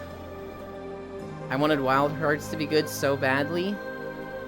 It's still on my wish list, Safi. If they fix the server issues, I'll probably buy it, because it's still a good game. It's just, it has server stability issues, as I understand it. It is just, like, in an unplayable state, in that you can play it, but it is clunky when it runs. It is a bad time. Wild Hearts was fine from when I played it last. Did you play it solo or online in groups? Because everything I see about online is that it just does not run well. I really wanted to like it. I saw it went on like a 50% sale at one point, I think? Maybe it wasn't that big. It didn't run well solo for me? If it goes on mega sale, Safi, I can see starting a group with you and Core. Because Core, I got her hyped for it also. And then she was like, is it good? And I was like, no, it's not. Mostly solo, only a few times online? You'll remember Safi plays more than Tiles. Safi plays a lot of Stardew. Actually, this is really funny. Safi joined us for Stardew on Tuesday, right? And Safi is our new reoccurring member in the group. And after, they messaged me like, hey, thanks for inviting me. I think I did a pretty good job catching up. It helps that there was a lot of shit you guys weren't doing. And I was like, okay, Mr. Expert. But I'm happy for you. Exposed. A little bit. Adopted the cat. Look. Funny God, I only had like 15 hours or something, and 12 of those hours were fishing. Okay. The group run is weird because it's like I don't have to worry about anything. Is Safi also a strawberry person? It's okay, I'll be Den's house cat. I don't think Safi is like a strawberry meta person. I just think Safi has a lot of experience with Stardew, and so they know a lot of things to do. With Stardew in particular, it's so much more fun co-op, but you learn so much more playing solo. Because in solo, you gotta do all the shit yourself. If you want to finish the community bundle, you have to do the community center. You have to do fishing. You have to go into the mines. You have to do farming. You have to do animal farming. You have to do foraging. Like, you just learn so fucking much playing solo. Whereas in co-op, it's more fun. But you'll get in a more vibey mood where you're like, I'm just fishing every day. That's all I'm doing. That's all I gotta do. Everybody else is taking care of farming and mining and foraging. In our solo run, I literally just go to the secret woods every day, and that's it. After the secret woods, I'm like, what do I want to do? Do I want to cut down more trees? Or do I want to, like, go to the mines and maybe get some copper so I can make some tree tappers? It's very much like, it's so open in co-op because I don't have to do fishing. I don't need to do any mining. I don't need to do any farming. Everyone else is doing that. Oh, I started a friend group playthrough for 1.6. I'm the only one who knows, so I'm the get it done guy. On Tuesdays, I play with 7 friends. Den is one of them. Safi is another. We also play with Spacefish, Smug Little Bug, Benny, Koyo. Let's see. Me, Den, Safi, Spacefish, Smug, Koyo, Shine Marsh. Yeah, something. Huh? Found it. Oh, yeah, there it is. I forgot there was a literal command for it. Den moment. We play with those people. And we play every Tuesday. And Spacefish, Koyo, who is Aiko in that list, and Benny, all those three fucking do is fishing. That's all they do. They literally just fish. Smug and Shinemarsh, those two just go to the mines. They literally live in the caves.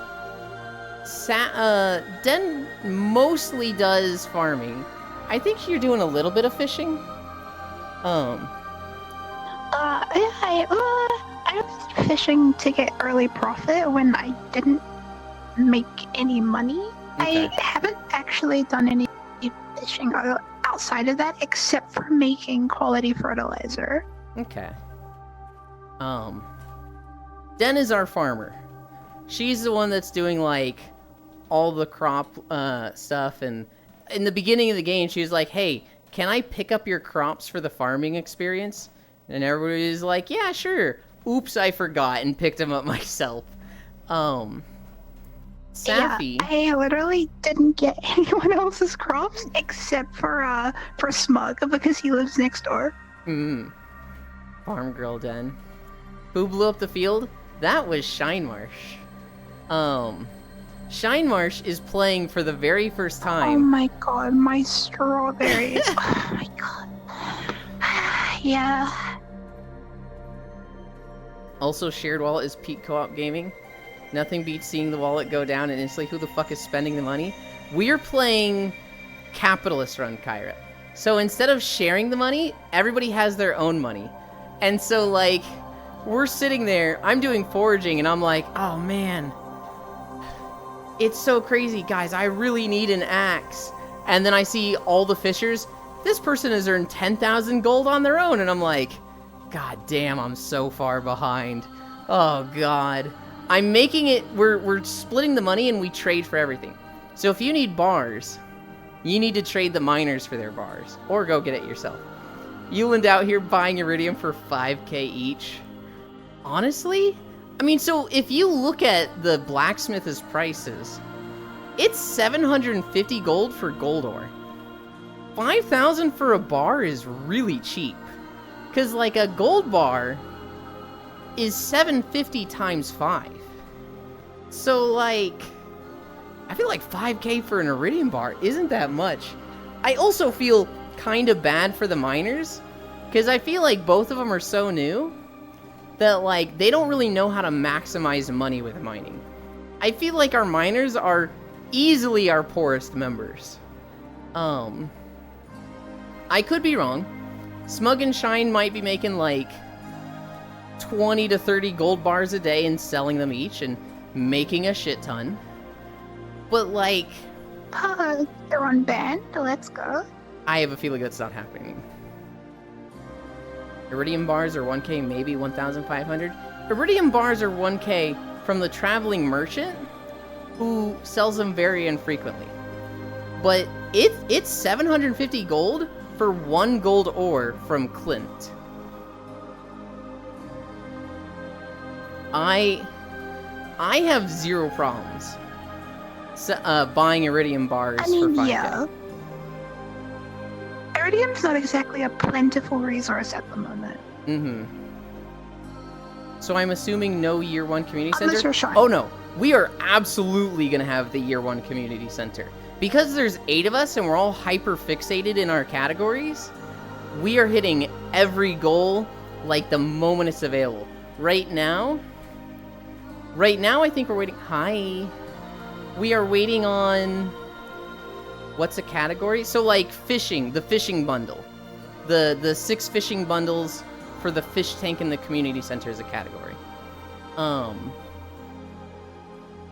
Just gotta get that red cabbage seed, the ultimate RNG.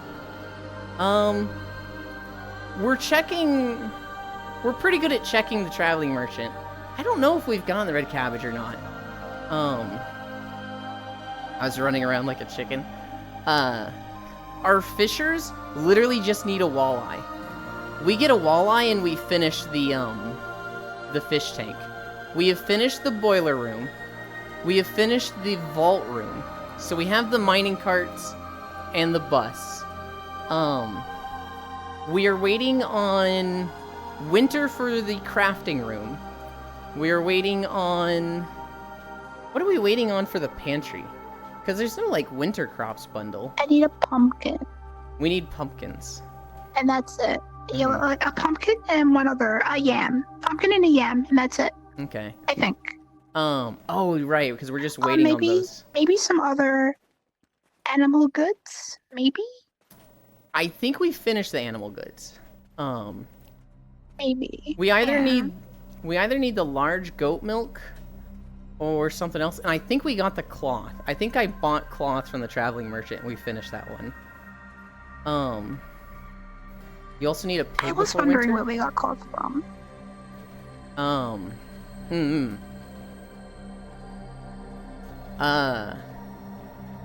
We haven't finished the bulletin board. Oh shit. I think we saw truffle oil, but it was really early. And I was like, I don't have 5,000 to buy this. I don't remember if we have that or not. No truffles in winter? Yeah. Foraging crops. Sorry, Yolan, how long do you have? My hands are dying, so I might stop to charge them. That's fine. We are at 3.3 miles. And so, we're not gonna finish with this video, although we are like 30 seconds away from finishing this video. We're in the town of Tarif. If we get a perfect 1.7 mile after this, we'll be done in like, I want to say 40 minutes. Okay. If we get Zuldazar, it'll be 2 hours. Okay. Because no truffles in winter. You need a normal one for the chef bundle. Yeah. No, I'm not exactly certain where we are on the truffle oil and the red cabbage. I don't think this one's too long. This is Grana to Old Wisdom Tree. Also, Lord, I haven't seen BDO in a minute. This video is giving me PTSD flashbacks. I love-hate BDO. I think it's pretty. I think it has good combat. My first impression of it was so... let's call it unpleasant. I think the leveling experience is very weird. I think the combat is very overwhelming to get into. I know the people that play this game have a lot of fun. I think they could do a lot better job of introducing new players to the game. I'm a big believer that, like, you should drip feed abilities to people. So, like, in World of Warcraft, if you play a rogue, your first ability is Sinister Strike. It costs 40 energy to use, does like 20 damage. You have an energy bar that goes up to 100, and you get 10 per second. And so you can use Sinister Strike every 4 seconds. It is simple. You get that right away. You press Sinister Strike if you have energy. Around like level 2 or 3, you get Eviscerate. Costs combo points, does more damage per combo point. At 1 combo point, it does like, I don't know, 5 damage. At 5 combo points, which is max, it does 25 damage. So, it does more than Sinister Strike if you have 5 combo points. Sinister Strike gives 1 combo point. So it's just a simple like, oh, this makes sense. You've learned Sinister Strike, you get to use that for 10 minutes. And then you get Eviscerate, you learn that over the next 10 minutes. I think this video is going to be really loud. So we're just going to turn it down real quick. That's not how BDO went. BDO is like, here's every ability. Here's all of them. And like, I've had that in a game before where it's like, okay, they give me all the abilities all at once. That's fine, I can go read them. Except in other games where it's like, cost 40 energy, does 20 damage. This one is like, each ability's a fucking essay. I think I turned it down way too much. Each ability is like a fucking page and a half of just words. And it's just like, dude, this is too much.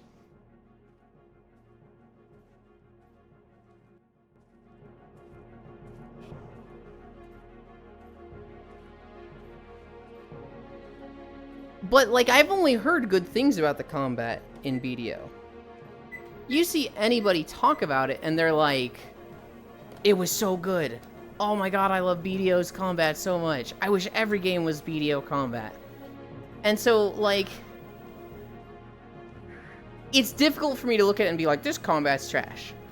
But, like, if I didn't have that outside impression of it, that outside opinion, if I was just, like, just thinking of it on my own, I'd be like, this is bad.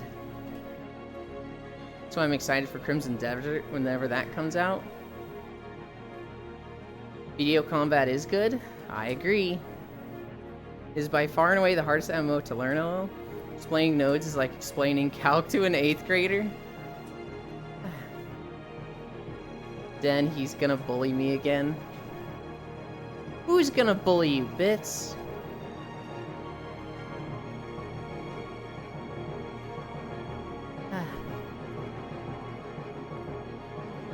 You? I've never bullied you in my life. I don't know what you're talking about. How am I bullying you, Bits? Am I shooting you with a gun? Oh wait, that's what you do to me.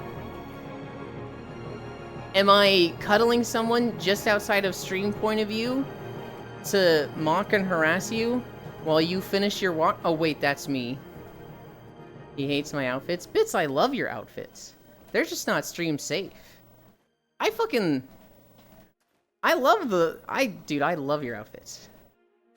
I just can't have them on stream. I don't make the rules. Is it chill to add you, by the way? Maybe join you for walkies sometime? Yeah, you've been around enough. I'm absolutely down for that. What is the perfect combat to you, Yulin? I mean, my sleepwear isn't stream safe. LOL, Truden. Hi, Violet. I really liked Wildstar and Guild Wars 2 combat. Those were probably my favorites. I don't think they're the best, but those are the ones that I had the most fun with. Because I know everyone's perfect combat changes. I like combat that is not tab-based, that it's free action. But I also like a hard limit on abilities. I don't like it when you just get so many abilities that you need like 3 pages of action bars just to have all your abilities on your bar. That gets really annoying to me. And I know that people like that. So like Final Fantasy players, they enjoy having 30 abilities to go through. Final Fantasy players have a set rotation that will take them like 30 seconds to a minute to go through, where they cycle through 30 abilities in the same rotation each cycle. The difficulty is being able to do that while dodging mechanics and moving in and out of range. Wizard was a bit much for me. Wildstar is probably what I would put at my favorite. Guild War 2 is very, very similar to it. I do like WoW. I do really like WoW. Combat feels really fucking good in that game. And there's a lot of range of, like, easy to difficult in WoW. Genuinely thought WoW players did the same thing. WoW is a bit different from Final Fantasy in that it's a lot more fast-paced and reactive. And so they will typically have less abilities. You should still have 30 abilities on your bar in WoW, but I would say like 20 of those are like utility. 30 of those are like, here's a defensive cooldown. Here's a second defensive cooldown. Here's a utility. Here's a buff. Here's a buff you should be applying to yourself before a fight. Here's a mobility. Here's a second mobility. Here's an interrupt. There's a lot of like just extra stuff like that in WoW. But your actual damage rotation is usually like 5 to 15 abilities. WoW is very fast-paced compared to Final Fantasy, but it's very reactive. WoW pretends to be deep, but you deadass press like 4 buttons for most classes. I will hard disagree with that. There's a few classes where it is 4 buttons. You can absolutely get that easy with some classes. But then there's some where it's like, it is genuinely like, holy shit. I'll give you an example, Kyra. Feral Druids. Feral Druids are extremely hard to play. They deal with a mechanic called snapshotting. Snapshotting is where you take a snapshot of your buffs and damage over time effects that you apply will carry over that snapshot for their duration. So the whole point of Feral Druid is buff up yourself as much as possible to then put their highest damaging ability called Rip, which is a dot for 18 seconds on the enemy, so that it does like bonkers damage over 18 seconds. I played Windweaver Monk, so yeah, I'm used to flying all over the screen. Hang on, hold on. How are you gonna sit there and say, you press 4 buttons for most classes, and then come back like, yeah, I played Windwalker Monk. Windwalker Monk is not easy. That is like a well-known difficult class to play. I disagree too, but I'm a healer. He hates me, only joins when I leave AFK. Are you getting on? WoW right now, the difficulty doesn't come from the number of abilities. WoW difficulty and skill comes from being able to line up other things. So being able to line up multiple cooldowns with item effects, with your burst, with the fight. And people that are good at it, it fucking shows. Of the difficult classes, let's see. I don't think any of the Warlock specs are terribly difficult. Of the Mage specs, Arcane Mage has, I think it's earned the seat of like most difficult class to play right now. Arcane Mage is bonkers. Fire and Frost. Frost is kind of easy. Fire's supposed to be easy, but I think it's kind of hard. Priest. Holy, I think Holy is on the easier side. Discipline's on the harder side. Shadow, I don't know if that's hard or easy. I know in the past it's been hard. For 4 buttons, I mostly had Classic in mind. Okay. Yeah, Classic is a whole other beast. Classic is like... the difficulty of Classic WoW comes from the tediousness and arduousness of the game, right? But like, in a raid fight, can you move out of the fire? That's it. If you're a Frost Mage... Actually, if you're a mage, you use Frostbolt. Congratulations, you have done top DPS. I only like level 35 Mistweaver Monk and already have like 6 buttons I use constantly. Yeah, I won't defend Classic WoW, not a fan. Classic WoW... I mean, it was just a different time back then, right? It was very much like... That was the game. I love vanilla. I don't think it's bad. I don't think it's for me. I think for people that love the systems that were in vanilla, they're having a fucking blast, and I think it's great. But personally, I look at Classic WoW and I'm just like, oh my god, I just feel like this game is wasting my time. I thought Kyra was talking about Classic and not vanilla. Are those not interchangeable?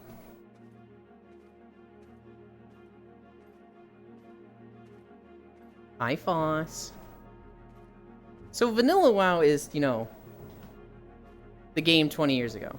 Classic WoW is the servers from 20 years ago, but hey, let's play on them now. Classic has some additional stuff.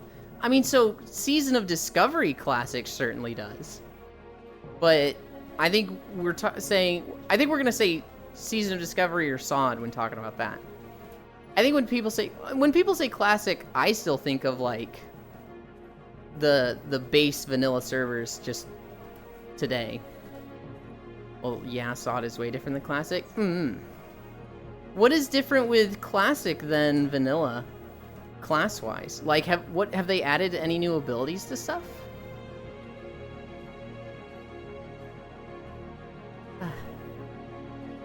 No, I didn't think so. It's the same? Okay. Okay. I would have thought they added, like, some things like being able to message people on Battle.net. I guess they lied. Who is they? Because I don't think they added anything like, we're gonna make it so that prop pallies and guardian druids can tank. Blizzard? Some small things like that, yeah. Animations, models, etc. Okay. But nothing game-changing? Yeah, I wouldn't think they added, like, new abilities. I think that's more reserved for, like, Season of Discovery stuff. Now I eat.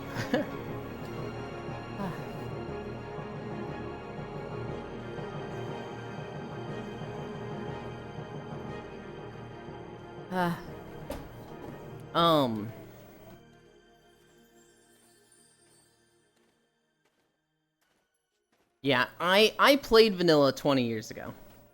I had fun then. It's not for me. It is just up into the sky. I think it's great. I don't hate on it at all. It's just not what I want to play.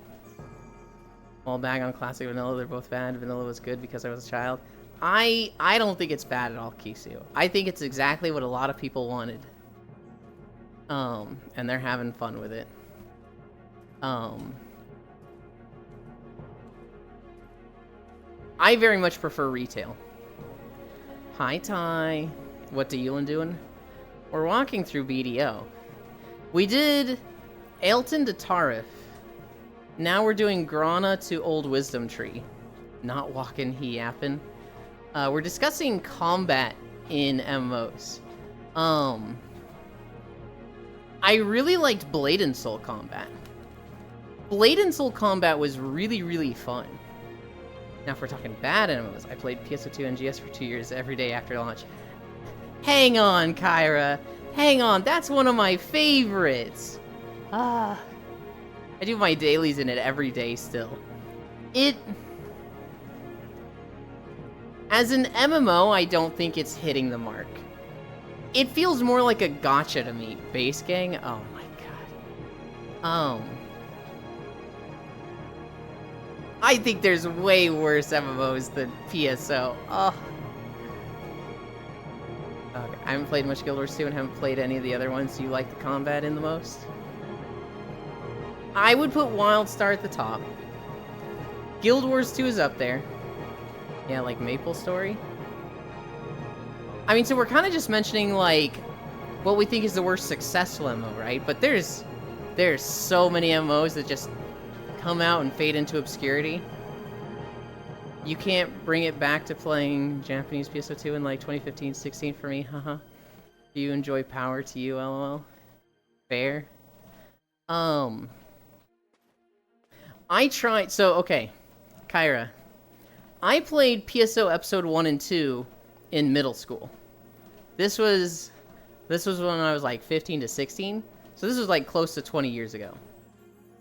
No, middle school would have been before that. This was more than 20 years ago on the GameCube. I fucking loved this game. I loved it so much. I probably put 1,000 hours into it back then. My save got corrupted. I hacked in a character. And then I was just, you know, I'd keep an eye on PSO news, but it was always like, oh, it came out for Japan. Oh, it came out for Japan. Or Xbox. I didn't have an Xbox. Same for PSO 1 for me. I got the card game, PSO Episode 3. And it was a card game, so I didn't enjoy it as much. When I remember watching, I think it was an E3. And they showed the PSO 2 trailer. I remember seeing, like, the foot. And I was like, that's PSO. Oh my god, that's PSO. And, like, I was in a call with my WoW friends, and they're like, what the fuck is PSO? And I'm sitting there like shitting myself, just like, no fucking way a PSO game, no fucking way a PSO game. Like, I'm like losing it. And they show this trailer and my friends are like, oh wow, this game looks neat, this looks cool.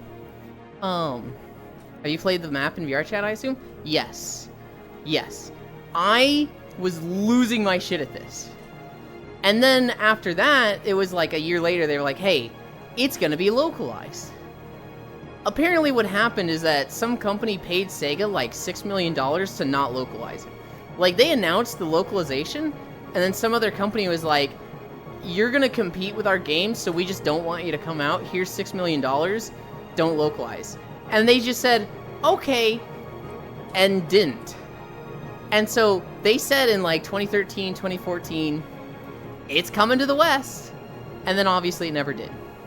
7 or 8 years later, Microsoft picks it up. And it does. And I was so excited. I think I played the Japanese client once in like 2017 or 18. And it just, I didn't like I just wasn't having fun. I just wanted to like not mod it and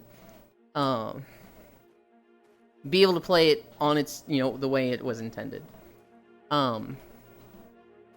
There was a lot of things where like you'd get this or this new thing and it was like just in Japanese, and that would just kill all fun for me. Even if I just played for an hour and had fun, I'd get an item that I couldn't read and I'd be like, right, fucking I hate this. Microsoft picks it up. It comes to the Microsoft store. We all get to play it. And it was, if I remember correctly, it launched pretty well. I got a lot of friends into it. I got my friend Core into it, and she put like 1,000 or 2,000 hours into it. But for me, it didn't feel fun. Because it was 8 years of content all thrown at you at once, and it just felt very overwhelming to me.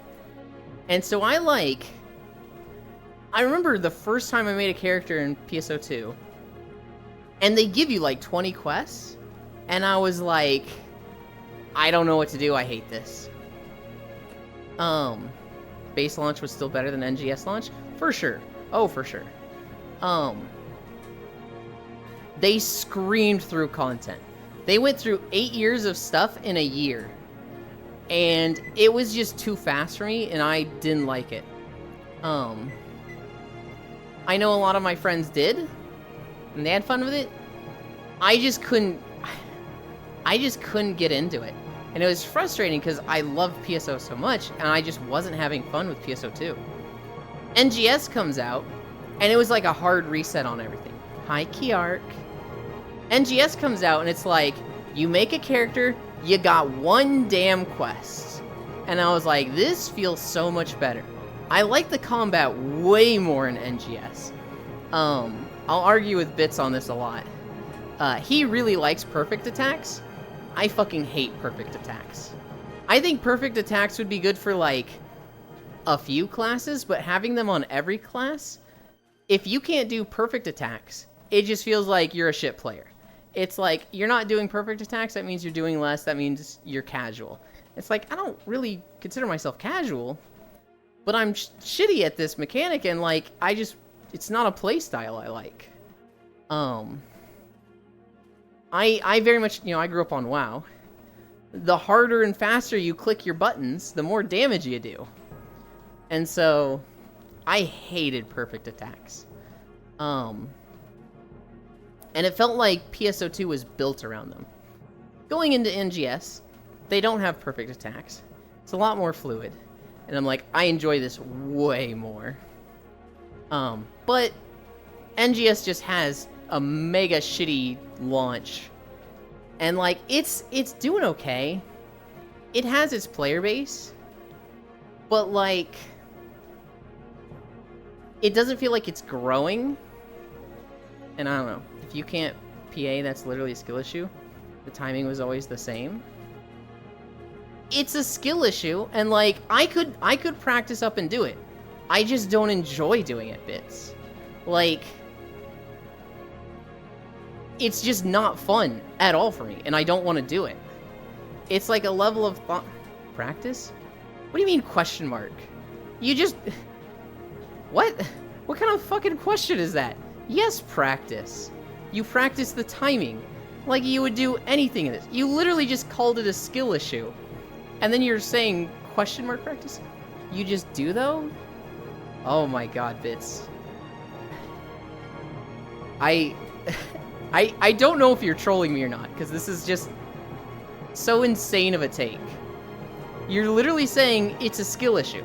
How do you get better at a skill issue? You practice it. That's what I did. You would go fight like a target dummy or just bosses, and just focus on the timing and do it. So like, I could do perfect attacks, but I don't like playing that way. It's not fun. If you find it fun, great. Hell yeah, that's... I'm happy for you. But like, I want to mash my buttons. I want to press them hard and fast, and I want to think more on the timings of like switching between buttons. I want to think of lining up cooldowns. I want to think of like pooling energy and stuff like that. I don't want to think about I need to press these like a fucking rhythm game. That's not fun for me. And so I don't like perfect attacks. I didn't like PSO2 combat. It's why NGS comes out, and I think it's way more fun. I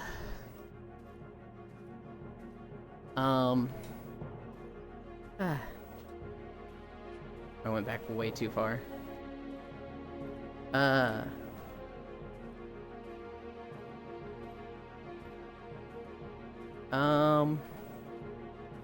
Not gonna lie, Maple Story was adorable and fun for a bit. Yeah, same with PSO1 for me. Never actually played it, I just know someone who watches Yulin really loves it. Was trying to rile them up for a bit. Is that Maple Story, Kisu? I was screaming too, yeah. Have you played the map from VR chat? Yeah. Good guy, Sega. Fair base launch was still better. Yep. How Terra felt to me. I love Terra. PA gang. Hi, Bits.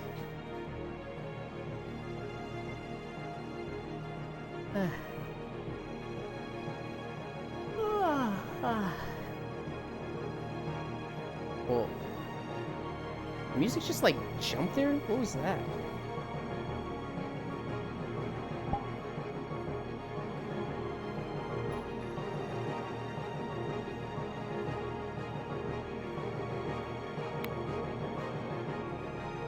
You've got the spray bottle.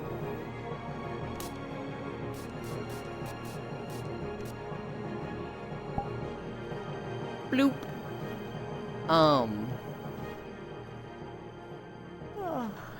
What other games were there?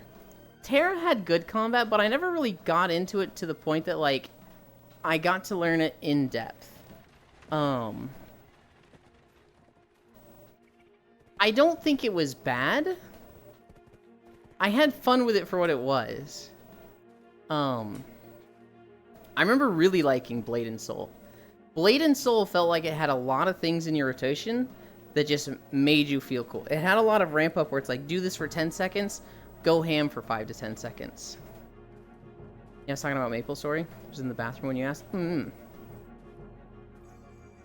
Hide so chat can't see me. I mean, so I hid you yesterday because you kept wearing underboob avatars. And so then I unhid you right now, thinking like, hey, maybe you're gonna be behaving yesterday, or behaving today, and you weren't, so you're hidden again. And so it's gonna be a thing where like, hey, let's see if Bits is behaving and wearing an avatar that's safe for stream. And then I unhide you, and of course you're not, because you're gonna be like, oh, because he's hiding me, I can wear whatever I want. But then I unhide you. You're gonna be not safe for stream. And so it's like, well, I guess we just leave them on hidden. I literally have 2 outfits. Then wear the safe one. Hi, Baldier. Damn you, and you're in a cutie sandwich. I know. Tisk, tisk, tisk.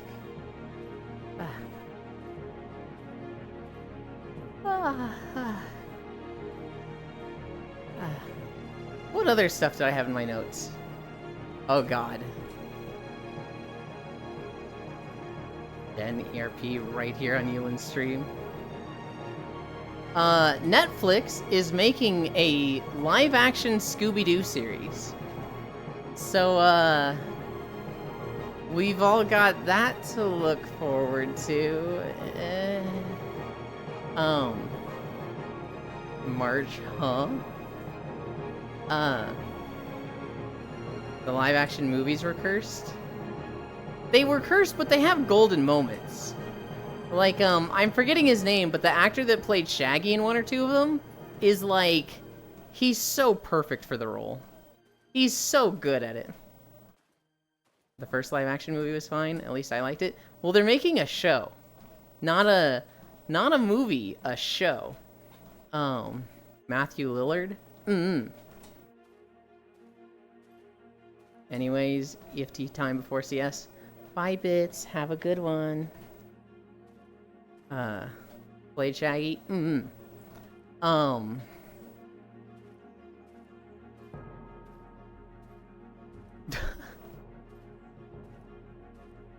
then he played William Afton, LOL. You're leaving Weck. The thing I'm scared of is that the last Scooby-Doo TV show that came out was Velma. And I don't remember if Netflix did that or HBO or someone else. But, we all know how shit that was.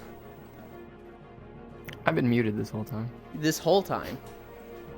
This whole time. This whole time. The whole time. Sometimes you get in a mood where you're just like, I don't feel like talking on stream. So I was like, yeah, they're just quiet today. That's cool.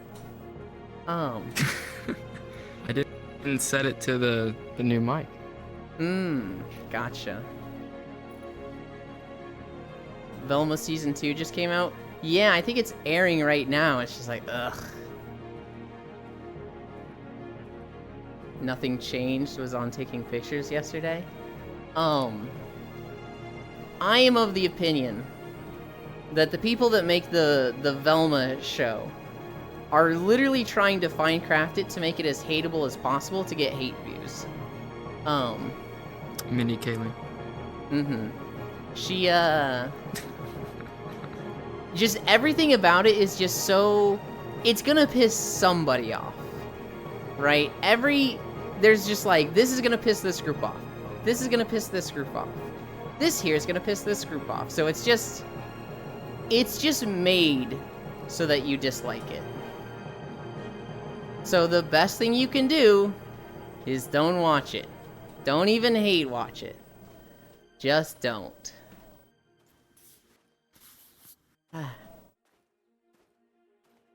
I just tell people to watch Mystery Inc. and Zombie Island. True. Peak? I've seen Zombie Island like 10 times. Love you, Den.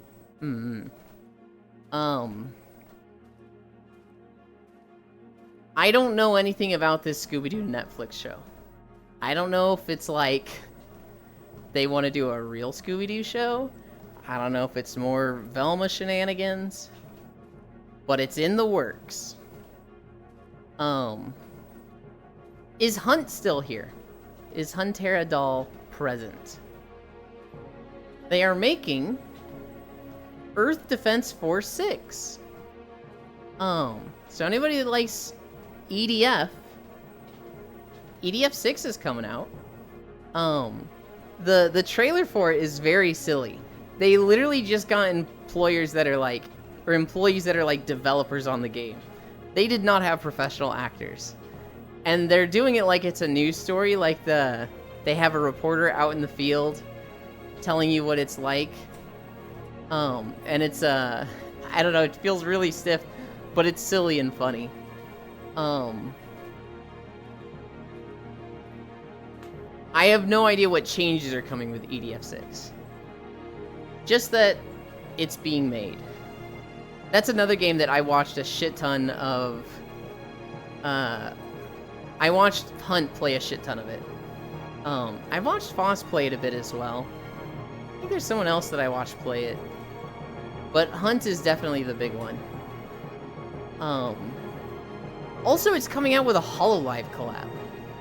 I think they did a HoloLive collab for EDF 5, and it's just carrying over to 6. But they have the Takanashi Kiara, Gargura, in Iris. They have like dolls of those characters that attract insects in the game. And so it's funny, I'm watching this EDF6 trailer, and it's like 2 minutes of their like news reporter joke, and then suddenly Kiara is just like saying hi to the viewers. I was like, what the?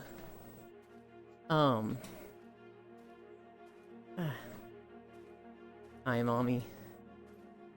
Mutant Football League 2. This is a game I've never played. They got Kiara. Mutant Football League is a game I've never played, but apparently it's just football where you have guns and kill each other. It looks more like a PvP deathmatch than fucking football. I wish Zuvi was here right now. There's a game coming out called Sins of Solar Empire 2.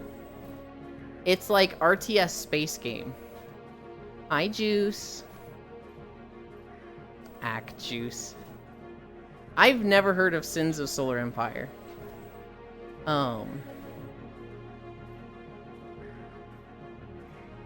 But it literally just looks like Total War or stuff like that, but just space themed and spaceships and big galactic lasers going around. And then the last game trailer I saw was Batman Arkham Shadow, which is apparently MetaQuest exclusive. So it's gonna be a VR Batman game, which I don't know how good that's gonna be. That sounds interesting.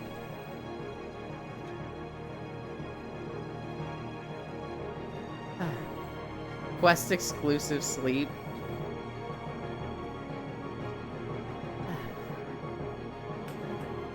I'm realizing where we are in the video and where we are on the mileage, and I'm like, oh god. We are at 4.8 miles, and we're gonna need another video. So, here's hoping we get a short one. Yay.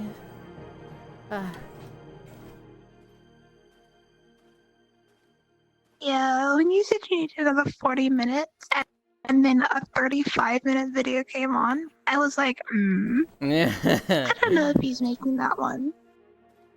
2 more hours. We could get Mechagon. We could get Mechagon. With all the MO talk, have you seen the Neo Worlds map in VR chat? I don't know if I have. I don't think so. 2 more hours. Oh? Are you familiar with that map, Bits?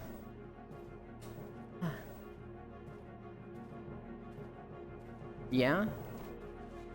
Craziest map I've seen so far this year? Nap Simulator game win. 2 more hours until what? Well, so we need to do another walking video, Kisu, to be over 5 miles. And so, it's possible we get a 2-hour video after this. It's Buyu's first tweet to leave the community. Huh? It's less than a week old? It's been all over Twitter? I guess I've just completely missed this on Twitter. What do you mean, leave the community? Oh, rough. Oh, it's a 50-minute video. It blew up? The goober Buyu. I'm just like, what do you mean by leave the community? You didn't make it, by the way? This place brings back bad memories, Monka W. Yeah. Yeah. We gotta turn the volume up for it, though.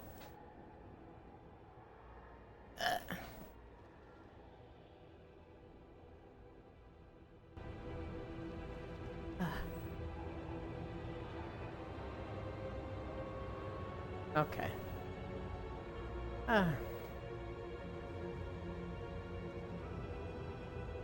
You didn't make it, by the way? People think he did? Oh.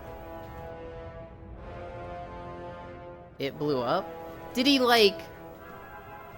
I can DM it to you, let me nab it. Did BU say he made it as a joke? I'm just... You said leave the community, and I'm like, what does that mean? And you're like, it blew up. And I'm like, that... What?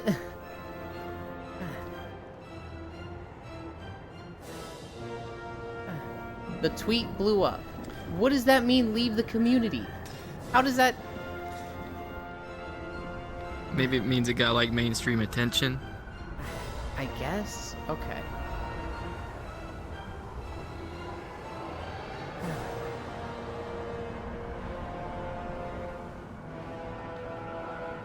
I'm struggling with this name. I understand what blowing up means.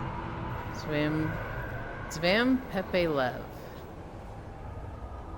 However you want me to say that name, please let me know. Because I'm seeing that and I'm just like, I don't even know where to start. There's a V after an S. Sam Pepe. Hi. Walking in VR. It has never been more efficient. My god, am I more terminally online than you, and what the fuck? Of course you are. You watch 6 Twitch streams at a time. It exploded, it's gone.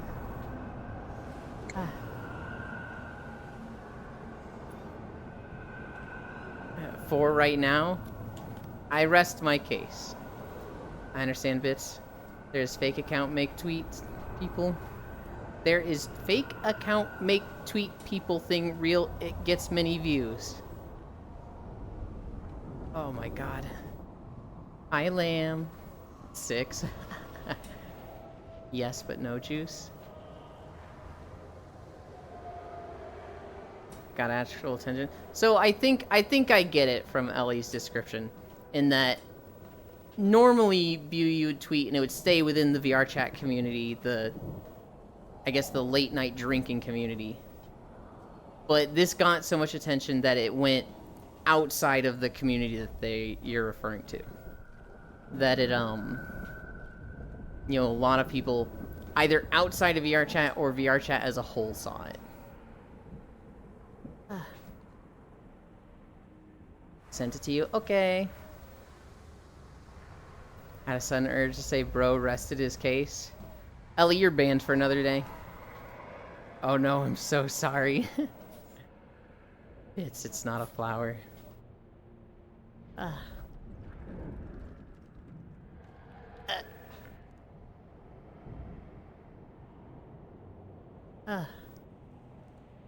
New Worlds by Widget. I see.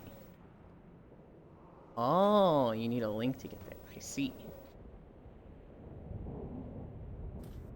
Is it... I'm sorry. It's the brain rot. I'm sorry. Is it something that they want people to be, like, streaming? Because tomorrow I go to VR Chat Worlds with a friend, and this sounds like it'd be really fucking cool to go to. They don't mind it? Okay. So it'd be cool to take Core there?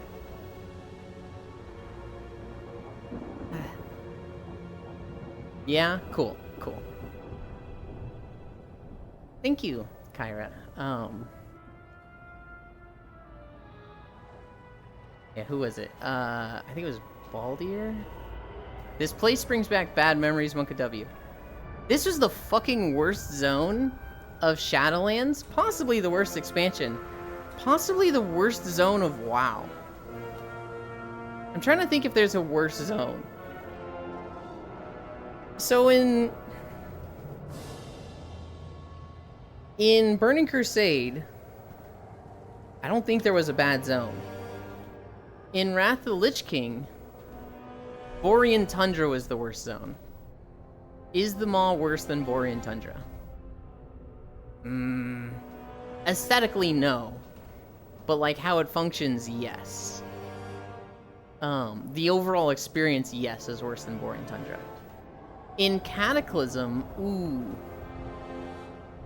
I think people don't like Deepholm, and then people hate Vashir, but they only hate Vashir for the swimming. I think they're just being babies. But Vashir is hated as a zone. I tried to play Shadowlands and man, this area in the intro made me almost quit. So Shadowlands had a rough start. The story was just so fucking stupid, and it just felt like they retconned everything in so much history that it was just like, it was mind-numbing. That Sylvanas was the villain was stupid. That this guy, the jailer, came out of nowhere and was like, the biggest threat we've ever faced was stupid. Everything about Shadowlands just felt off. But the actual content, at first, was decent. Covenants were trash. People fucking hated Covenants. At least their implementation. But then, like, the raid was good. The Mythic Dungeons were good. The raid was actually really good. The raid was carrying Season 1. And then the lawsuit happened. The Arthas slander, there was a lot of Arthas slander. Then the lawsuit happened and a lot of people quit. I think a lot of them would have come back, except the second raid was not good. And then the third raid was not good. Very back. Okay. Just... God, it was just so... It did not have many strong points. Its only strong points were its, like, Mythic Dungeons, and how they were fine-tuning, like, just the Mythic Dungeon process in WoW, which I think is their strongest form of content right now. But man, everything else was just lacking. Playtesting discs? Then gone again, cry, Opog. Wait, is that right now? Are they ever not playtesting discs?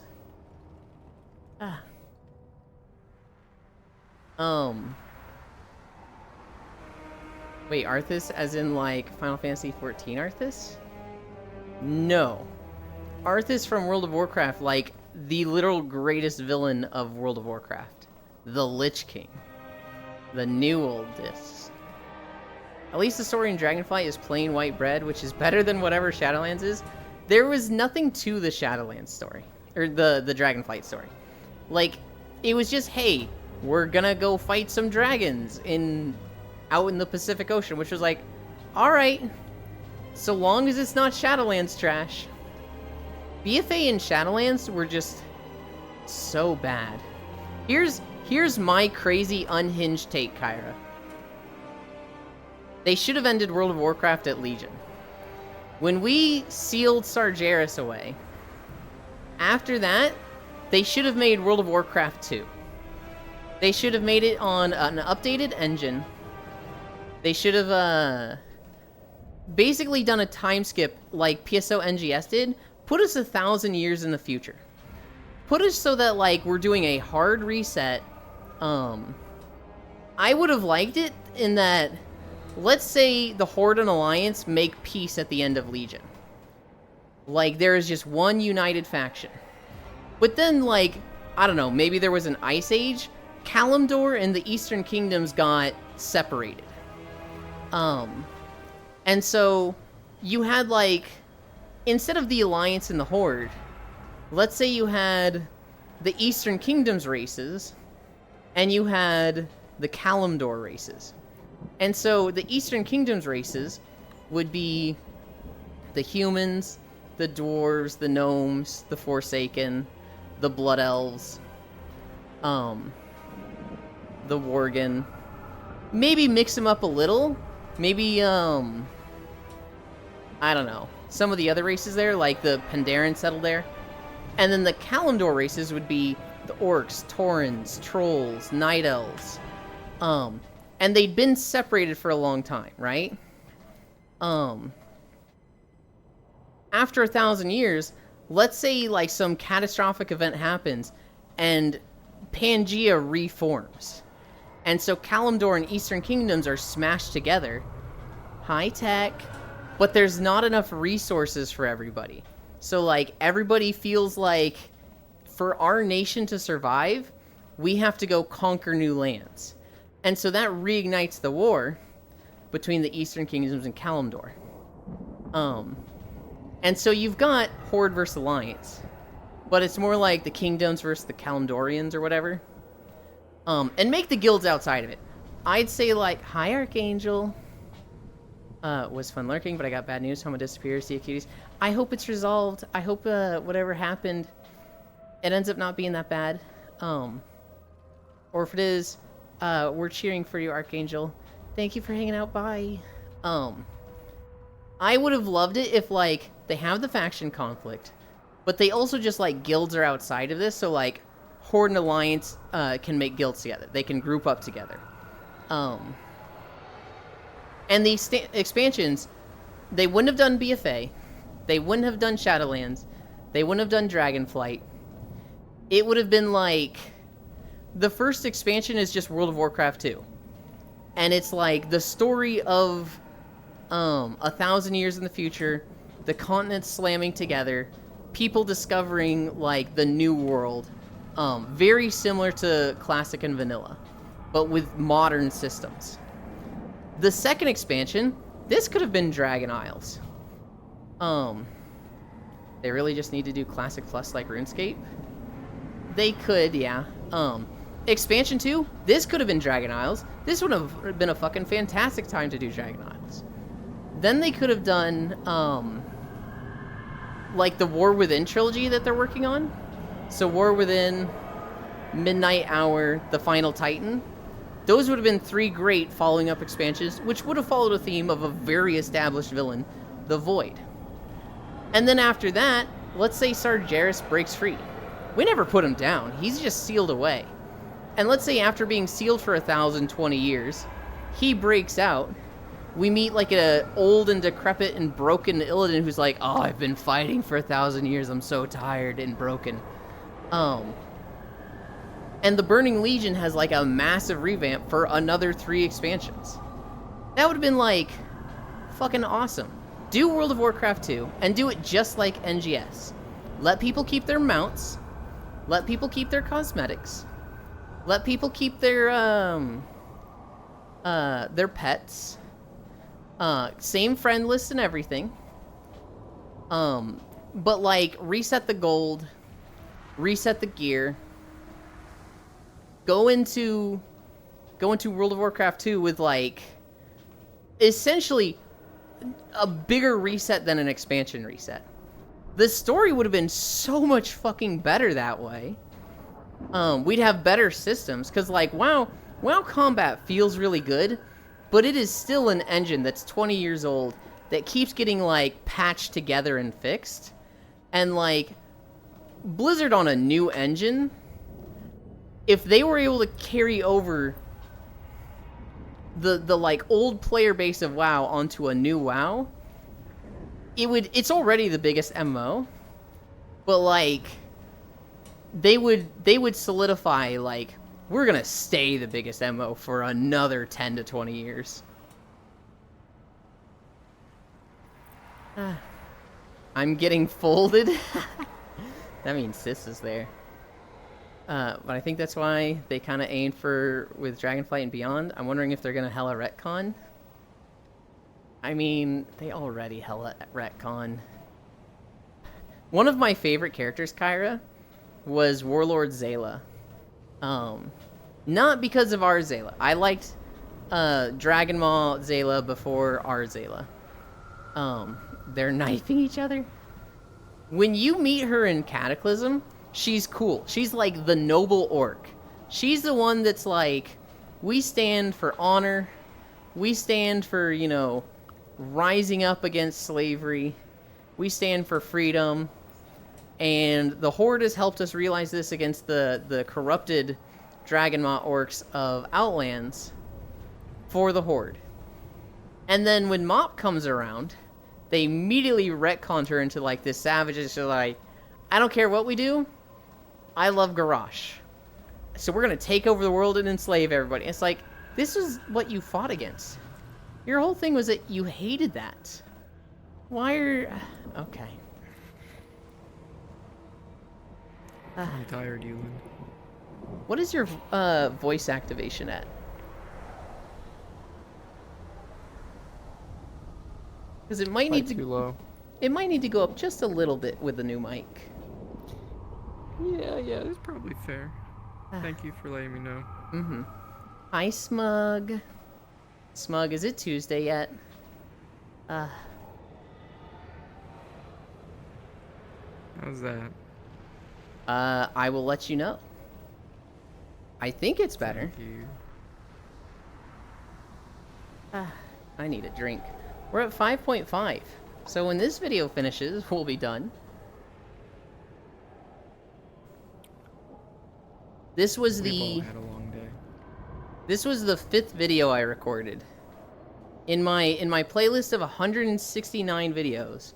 And technically there's really like 179 videos because all the beach videos aren't in the playlist. This is number 5.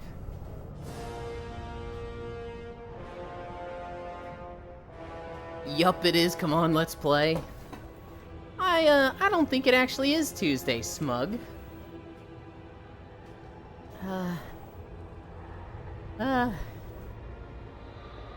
Hi, Dehi. Hello, Pookie.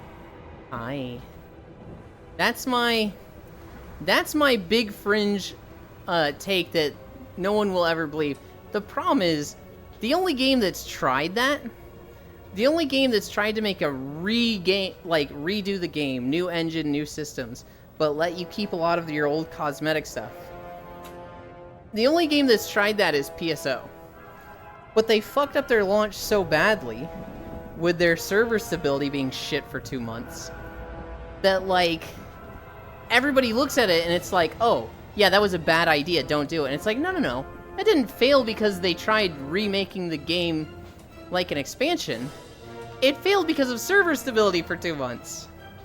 The Windows Store was so bad. I had to reinstall like 7 times. I had to reinstall 3 times. And I had to give myself administrator privileges so I could go into a file and delete the 50 gigabyte download that just kept recreating in a file and not deleting. It's very possible that a lot of people still have that fucking file. Because they didn't know to delete them. It's just like, The bounding box issue. Yeah, I was seeing that, like, what is happening there? Huh? I love our shared trauma. I agree. It's already rare meeting people that, like, played PSO. I guess it's not rare that once you've played PSO, you've got the trauma of it. I still love PSO. PRC Fury Bounding Box, fix my beloved. I still play PSO daily. I play it like a gacha. I'm a little behind on my gearing. My potency is only like 100%, when I think it should be like 140% right now. I just get on, I collect my alpha reactors, my stellar graces, and my snolls. I do my 4 daily tasks each day. I make 200,000. And then when a scratch ticket comes out, I've got Meseta to spend on cute outfits. That's how I play PSO. PSO has good combat. It has one of the best character creators. Some people would say it's the best. I don't know if it's the best, but it's definitely up there. And then it has the best housing. I'll fight anybody on that hill. I'll die on that hill. PSO housing is easily the best. And then people will be like, you're so valid, you. People will be like, actually Final Fantasy, and I'm like, Final Fantasy housing is fucking mid at best. On a scale of 1 to 10, it's a 5, maybe a 6 on a good day. And people are like, oh, how can you say Final Fantasy is just a 5? And I'm like, what other housing games have you played? And they're like, I thought they invented housing. And I'm like, get the fuck out of here. Oh my god. I am our dumb. No, you're not. GS download was awful. It really was. The market killed all my ideas. Oh no. I have a friend that has deadass paid their Final Fantasy sub just to keep their house. They don't even play anymore. I have a few of those. I have a few people that are like, I only log in every 40 days just to keep my house. And it's like, I hate that. I hate that so much. That's so much money. God, I know. So when I look at houses in video games, at the very bottom is World of Warcraft housing, which is the garrison system, which is absolute trash. And like housing enthusiasts will be like, you can't call that housing. I think you can. I would rate it like a 2 out of 10. It's the reason World of Warcraft is never going to do housing again. Because they're going to look at garrisons and be like, this was so bad. We will never do this. Housing is a bad idea. But it was really just their implementation of it being so bad. Can't wait for the housing market crash. God, me too. And the story was so hodgepodge in NGS. Oh God. The story in PSO2 NGS. Chapter 1 is like whatever. Just set up. It's kind of boring, but whatever. Chapter 2 through 4, it's awful. It's like, you should have just not done a story. You could have just not done a story and that would have been better than what you did. Chapter 5 actually has a really cool change in the story for PSO. The stuff that came out in Chapter 5 was like, holy shit, that was awesome.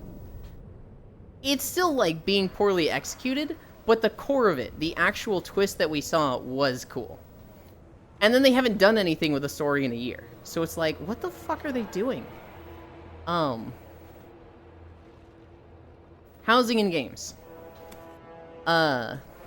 Rift was the game that introduced me to housing. And I would say that's like an 8 of 10 housing. First and foremost, everybody can get a house. Second, it's instanced. And so, it's not like... I understand the appeal of, like, your house is in the open world. I think it's better when your house is not in the open world. Because people are gonna build stupid shit, and I think it's pretty fucking trash when you find somebody's house in the open world and they've made a stack of rocks that makes a giant dick 50 feet into the sky. I think it's better that we don't see players' houses in the open world. I think it's better instance. The thing about Rift, though, is it's not constrained to a house. They call them pocket dimensions. And it's like, hey, this field in this zone, this is your housing area, and you can build anything there. And the actual stuff you can do with housing is wild. You can size things up and down. You can move it around. You can twist it in that it's like pitch, yaw, and rotation can be turned, so the 6 axes. You can link things together. What you can build in Rift is really fucking cool. Final Fantasy... The game itself is carrying the housing. But the actual constraints and restrictions of the housing in Final Fantasy is very, very frustrating to me. The neighborhoods are neat. I really like the neighborhoods. But, like, the actual freedom of building in Final Fantasy is so limiting in my eyes that it's... I hate it. I hate it. WildStar, same as Rift. 8 of 10. It has a lot of cool systems. It has a lot of things right and ideal. PSO, it's literally Rift and WildStar, but better. There's a few games that I don't know much about their housing.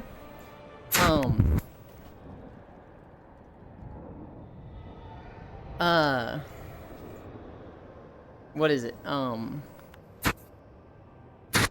Ellie? Are you adjusting your mic? Mm-hmm. I was adjusting the headset, I'm sorry. It's all good. I would greatly appreciate it if you muted when you did that. Yeah, my bad. All good, all good. Hi, Zoe. There's a few games that I don't know about the housing. I know BDO has housing. I need to look into it. From my understanding of it, you basically buy a room in a house. So, like, there's been a few towns that I go to where it's like, hey, you can go into Tarif House 4. And I imagine it's just inside that house that you get to decorate. Which, in that case, I would put that as, like, a 5, maybe a 4 out of 10. Star Wars The Old Republic. they have a bunch of different houses that you can get. So you can get different locations, and it's like a skyscraper penthouse on the different planets. But the restrictions there are even more than Final Fantasy. If you want to place a couch, you can only place it to anchor points. So you go into a room, and it will be divided into 4 quadrants. So it's like the northwest of the room, the northeast, the southeast, and the southwest. And you can place it in the middle of those 4 points. And it's like, this is fucking trash. I think players should have housing communities and communities with homeowner associations. It would be funny as fuck. WildStar had that. I think PSO wants to do that. I think they've mentioned it. But in WildStar, you got a house, you essentially got a floating football field up in the sky, which made sense in the sci-fi setting. Near the end of its lifespan, they came out with community housing, which was basically a fucking massive field that everybody had different sections. So like player 1 in the community got section 1, player 2 got section 2, player 3 got section 3, and so you could have like 20 people in a community all sharing the same housing space, and you could change the rules. You could change it so that anybody could build anywhere, or you could make it so that you build within your section. That came out like 2 months before the game went down. I actually played a bit of Fallout 76 because my friend got caught up in the TV show, right? The housing in that is pretty fun, actually. Fallout 76 isn't an MMO, so it's hard for me to, like, rank it against other MMOs. Because I think, like, a game that's solo, that's specifically, like, able to focus on housing, it is an MMO? Fallout 76. It is? I always thought it was single player, but, like, you could play co-op. Yep, the only Fallout MMO right now? I'm not sure if I believe you, Pixel. Because you're a bit of a jokester. But I'm like, wait, actually? Okay, MMO not in the purest sense? Even in a non-pure sense, I thought if you were playing with people, it was just like, hey, join my session. Or like, you know, almost more like Raft. Even Sonic Frontiers has better story than NGS, but that's not any standard regardless. I completely agree. They should also pay taxes and exuberant market prices. Evil, Hoyeli. Adjust these nuts, Hoizo. Buy one of the houses off of the node system and use it as a house, yeah? You just decorate, yeah? That's a cool feature. But if I'm ranking it against other games with, like, player housing, it's like, it's not enough. I would rank that as, like, a 3 or 4 out of 10.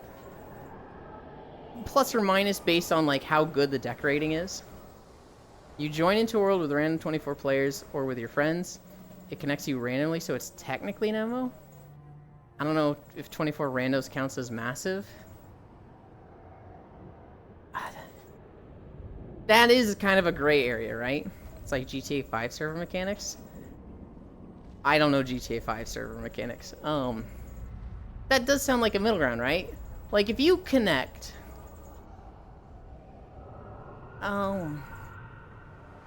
that sounds like Diablo 4. Which is like, would you call this an MMO? Depends on what angle you're looking at it. Maybe? That is definitely more MMO than I thought.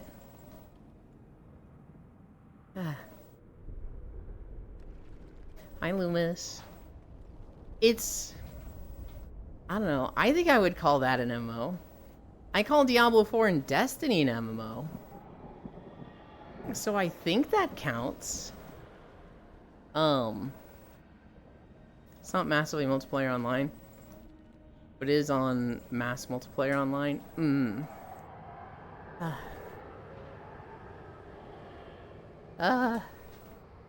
We're not even into, Corthus yet. We're still in the shitty section of the mall. The shitty section of the mall. As if the entire mall wasn't the shitty section.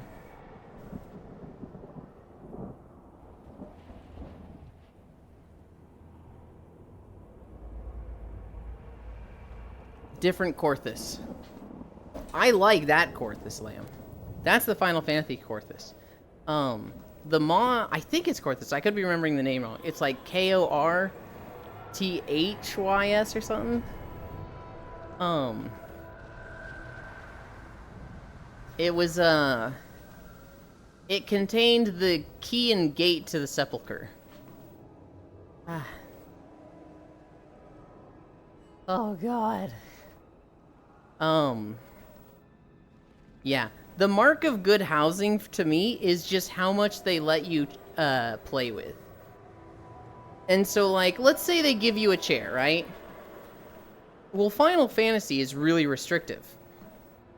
What you can do with that chair is basically change which direction it's facing, and you can use it as a slider so it can face 360 different degrees. I don't remember if you can size it up or down. I don't think you can. But you can place it anywhere on your floor. So this is better than Star Wars, because Star Wars will only let you face it in 8 different directions. And you can only place it in 4 very specific points in a room. Which is trash. But this is, like, worse than WildStar Rift. Because in WildStar and Rift, you could take that chair. You could size it up to be like a giant's chair. You could float it up into the air so that it's, you know, floating 2 feet off the ground. You could then change its Pidgeon rotation so that it's, like, upside down. And that is way better than Final Fantasy housing in my eyes. PSO even goes a step further than that, in that you can size it up and down, but you can size individual parts of it. So let's say you wanted to make it wide and turn it into a bench. You could do that without making it taller or longer. You could make it just wider, which is like a level of freedom that in MMO housing, I don't think I've seen before. That's how I rank housing in MMOs, when they give you that level of freedom and creativity.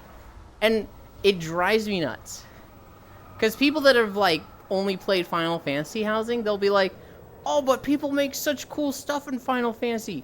You should see how creative they are. And I'm like, I have seen how creative they are. They make some incredible stuff, especially given how limited they are. If you knew the level of creativity they could go to if they had less restrictive tools, you would be agreeing with me.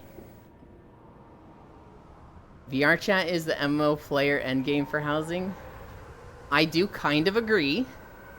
The problem is, VRChat housing is really fucking difficult to get into, because there is not easy to do systems. Whereas in a lot of MMO housing, at a certain point it starts becoming difficult. When you look at PSO, it does have a lot of menus where it's like, oh geez, there's a lot of buttons to click. But like, for the most part, housing in games is like, you can do the stuff. VRChat needs VR. Did I say that? There's a lot of learning with VRChat housing. But yes, if you like creating housing, VRChat is the ultimate. But I don't know. You could say the restrictions are a gateway to more creativity, like drawing in MS Paint. I think that's just a weird take, Pixel. I see the logic in it, but no. I just think no. Because, like, if you can do anything in the more advanced one that you can do in the other one, in my eyes, it's just better. It's not a, like... Your argument is that it's pushing you to creativity because it's making you stretch out just the little bits of craziness to get things that are creative because you're limited in other things. But that doesn't mean they're not there in the less restrictive systems. That just means they're less likely to be discovered because there's less of a need for them. Restrictions do breed creativity in certain situations. I don't know if I would say it's necessarily better, though. In my eyes, it's just objectively worse. So, like... what's an example? In Final Fantasy, you can't have objects that float. To make an object float, you have to do, you have to get an add-on, and you have to do some crazy shit where you, like, stack ground tiles, and then put the object there, and then do something specific to it to lock it in place, and then delete the stuff under it. And this allows for some creativity. That is a very creative solution to get this desired result that you otherwise would not be able to do. That is a level of creativity. But, like, you can just do that in WildStar, in Rift, in PSO. You can just do them without needing to be creative in the solution. That lets you be creative in a million other things that are actually cool. I don't appreciate when a game has restrictions, and so when somebody does something that's super creative to do something incredibly simple, I can understand, I can appreciate, like, oh wow, they did this just to get this result. But I don't think the system itself is good or creative. Beach Day? Yeah, so, when we pay off our taxes, that funds a beach day. Here, in this stream, when you pay taxes, it actually means something. There's actually, like, a point to it. And so, that point is that we have a beach episode. Basically, the argument is that you have more restrictions, it forces people to be creative, who otherwise wouldn't be, which helps to increase the number of really creative people and push them to the top, at the cost of overall restrictions.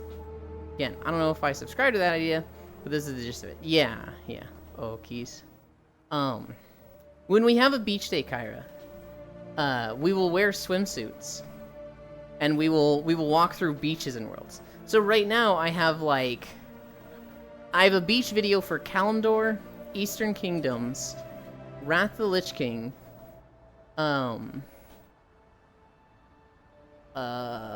Mists of Pandaria, Warlords of Draenor, Legion, and I have a Dragon Isles beach video, but I need to redo it. I also have one video for all of Final Fantasy XIV beaches, because all of the beaches in Final Fantasy fit in one video. What's a little depressing, Kyra, is that the beaches in Final Fantasy are infinitely better than the beaches in World of Warcraft. It is not even a contest. It is so depressingly, like, the beaches in WoW, it's like sand, sometimes dirt, sometimes rocks, and then a still body of water. And then the Final Fantasy beaches all have waves. And I'm like, man, God, I wish World of Warcraft had waves. This is so depressing.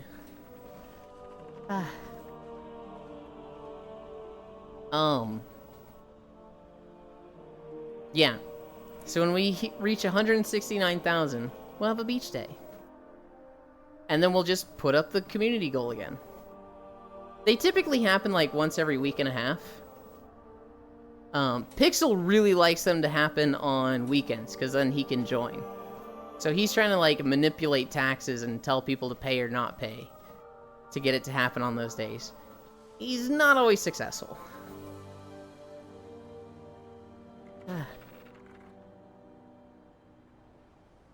Oh, that's a good idea.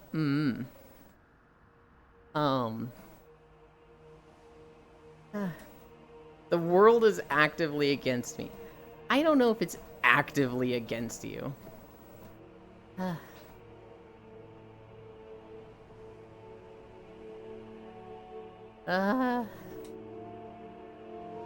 What else do I have in my notes?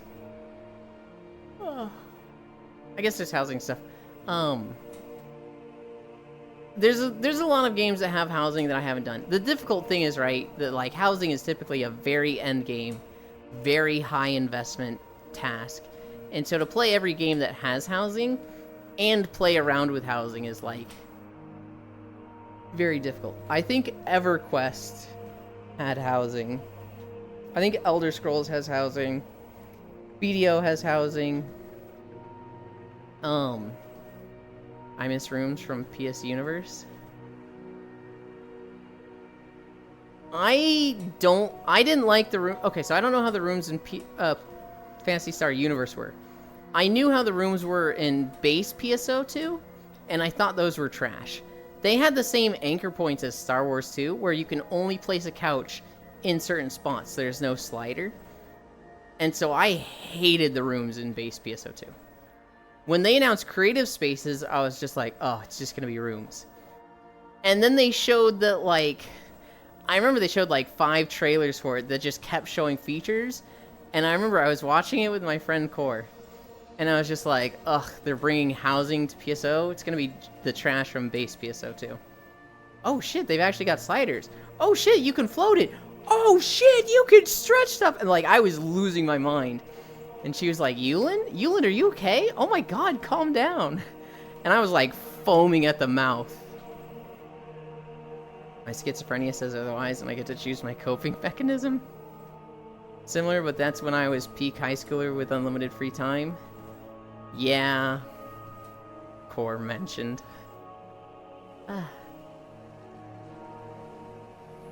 Here's a cool story I saw from the Mildly Interesting subreddit.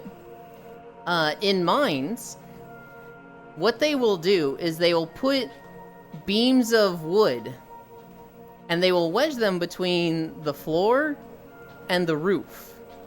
And so it's like, imagine a 4x4 pillar of wood, right? Just a 4x4 beam of wood, 8 feet tall. And they just wedge it. And what will happen is that if the mine has problems and it starts like collapsing in on itself, these beams of wood will start splintering. And so you have a few minutes where you hear them like cracking and splintering in a really loud way, and everybody knows, oh shit, it's falling down at that piece of wood, get away from there. And so they will evacuate the mine. The video I was watching, these guys were pretty fucking confident where they were was safe, which was insane to me. But they're watching this roof of the mine, and they have like 10 of these 4x4 wood beams under it, and they're all just splintering. They're all just cracking, and like, it's just this very harrowing sound, because they're breaking the long way, right? It's not supposed to break that way, which means there's a shit ton of weight on them. And eventually just this huge chunk of the room just falls in and falls on the wood beams. And the miners were just like, yeah, that was so cool, let's go, baby. And I'm sitting there like, how is that not the most horrifying thing you've ever seen in your life? I would literally be like, I don't want to be a miner anymore. This is scary. But that's how they do it. That's one of the ways they keep safe, by knowing a section is going to collapse in before it actually does. And then my final story was that the second Boeing whistleblower dies. So if you guys remember 2 months ago, Boeing was getting a lot of attention for their doors coming off their planes. Or their panels. And a whistleblower came out and he was like, yeah, the safety standards in the Boeing factories is atrocious. They're cutting corners. That's why this is happening. And then he was found dead in his car to a gunshot wound. And like, he had literally told his sister like 2 days before, if I'm dead, it's not suicide. But the police are sitting there going, oh, it's probably suicide. Straight up murked a man in a parking lot? Yes. Well, 2 days ago, the second whistleblower turned up dead. Now, this one isn't so cut and dry. This one, he suddenly came down with an illness. He was having like heart problems. and then he had a stroke and died. Which is like, that's harder to like murk somebody with that. You know, it's not quite the gunshot wound that's like, oh, well, maybe it was a suicide. This one was like, ooh, was he poisoned or something? It's a little bit like, that's Death Note, probably. It's definitely sus, but at the same time, it's like, wow, that timing. You know, the second Boeing whistleblower, that's pretty sus. He was supposed to appear in court that day? Yeah. There's a lot of conspiracy theory on this topic, and it's webbed in this thing called the Octopus Files. Oh, God. I'm sure there's something people could, like, inject in someone. Or, like, put in their tea that makes them, like, you know, sick for 2 weeks and induce a stroke. But, like, you know, you hear about it, you don't hear about it happening, right? The actual, like, is this happening to people is like, is it really? Whoa, wait, hang on. We're at 6.8 miles. I think we're only going to go for, like, 4 more minutes. Guys, I think we're going to get the funny number. I think we're actually going to have 6.9. That's completely invisible in an investigation. It's literally called ricin. Let's go. This is the day for the books. Where is Common Adaptation? It's so sad they're not here today. And it comes from Beans? You're just saying that to scare me.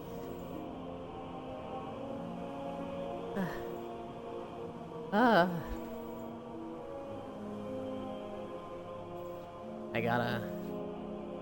gotta spy on somebody.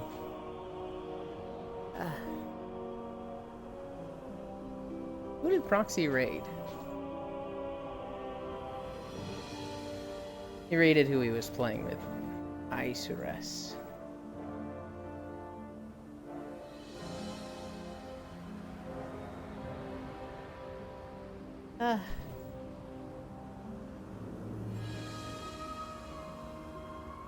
Alright. I had to open up a friend stream because he's playing Breath of the Wild Master Mode, and I've been telling him to do this for 4 fucking years. That's it, I'm putting radiation in your tea. No! Wait, that's fine, I don't drink tea. I have tea. Shin sent me a bunch of PG tips, and I had 1 packet of it, of an entire box.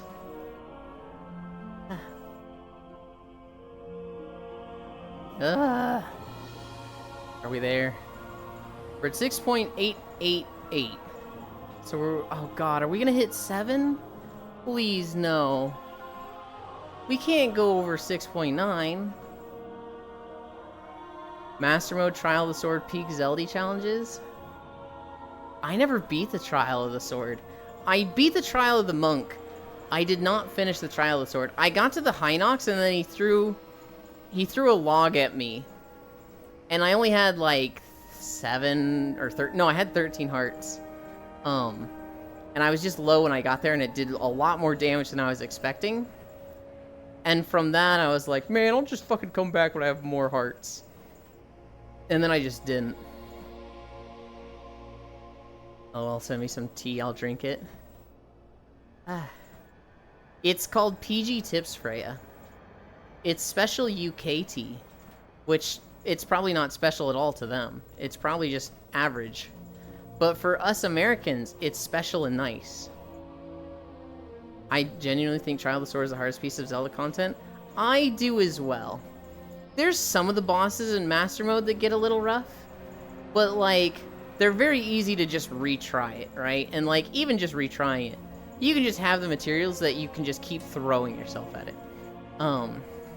Calamity Ganon is a very easy fight, but on Master Mode, you essentially have to do 10 parries or laser reflex consecutively. Otherwise, he heals a shit ton. And so if you're bad at that, if you're not good at the timing with that, that is really fucking hard. I was going to say PG Tips is like basic in England. Oh, it's very basic over there. But it is good. And, you know, I wouldn't think America is known for quality tea. No! We did not get the funny number. We're at 6.97. And so at that point, it rolls over to 7. 6.98. That's so tragic. Start over. Fuck you, Sen. We are not starting over. What zone is this? Crystal Song Forest? This would have been a nice video to get after Grana Old Wisdom Tree. Are you guys ready? Are you guys ready? We were in Sonic Adventure 2 world.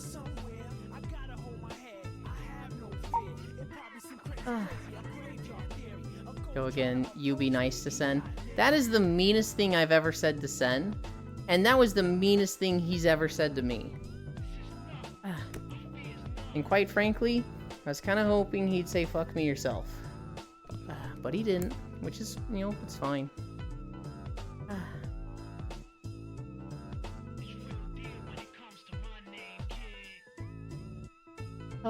Ruined, I say. We'll get 6.9.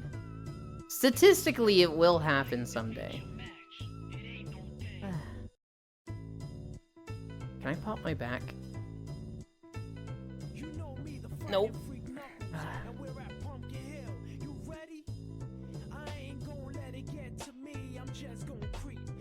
Alright. We are going to fix our trackers and then update the title. That's what we need to do. Who's in the world? Just me and Ellie.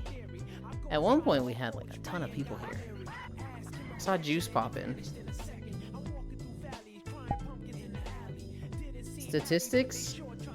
I think statistics is the most important class a student can take in high school. Sorry I never came back. I had to get in bed. That's fine then. I was very happy to have you for the time I did.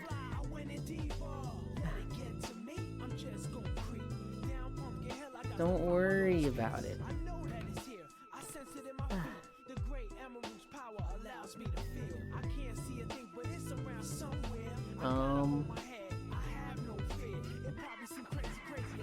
Seven miles.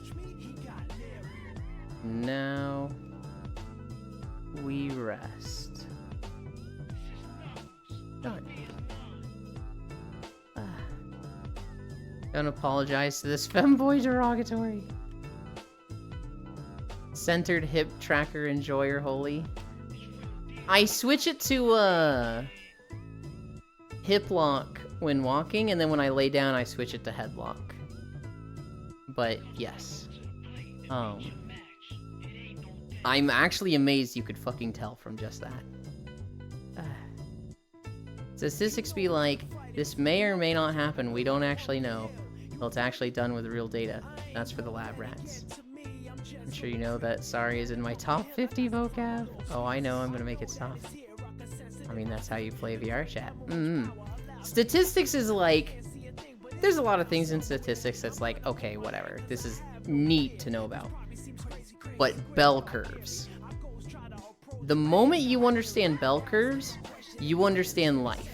You understand society. You understand the laws of the world you live in. Because, like, people that don't understand bell curves, it just shows.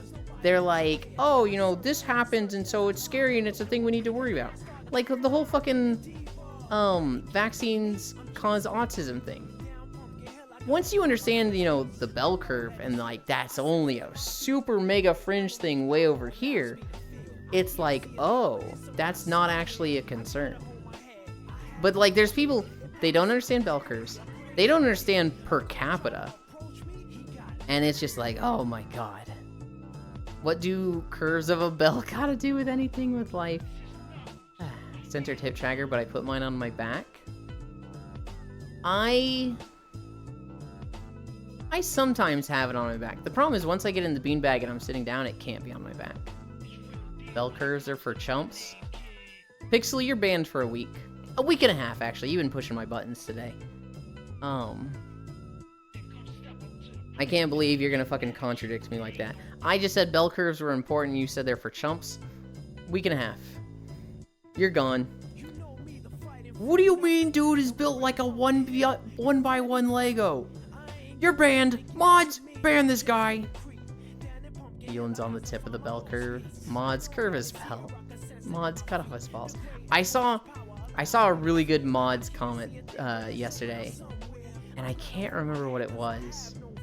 It was either in a Discord chat or in a call with Foss. But it was so funny. Ugh. Fuck, what was it? I don't remember. I can't pay attention, but attention paid me.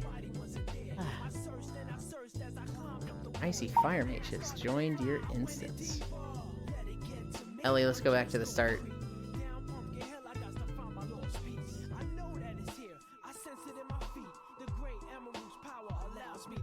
Oh! Did he jump? Okay, there you are.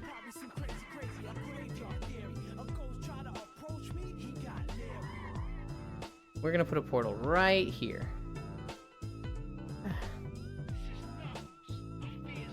Yoland, if I get a non-violent colonist in my RimWorld colony, I'm naming him after you. Okay. He's probably gonna get eaten by the others. Let it get to me, I'm just gonna creep. Den loves the song. I was like, do I go to this world? I'm always so critical of Sonic games. People are gonna make fun of me for liking Sonic, but I was like, I just fucking love Sonic Adventure 2. It's just so good. Chatting.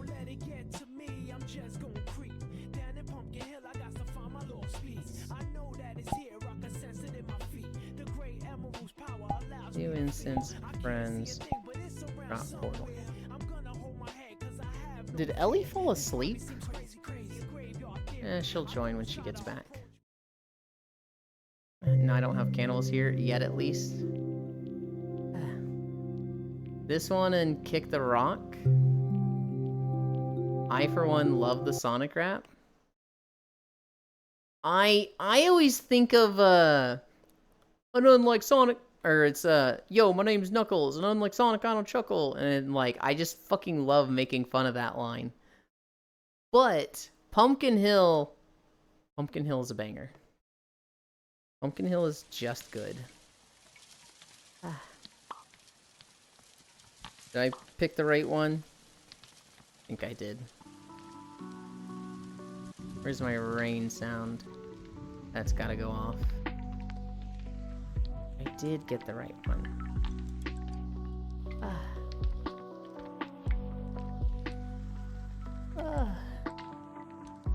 Where is my pillow? Not the company. Not the shitty, like, My Pillow thing.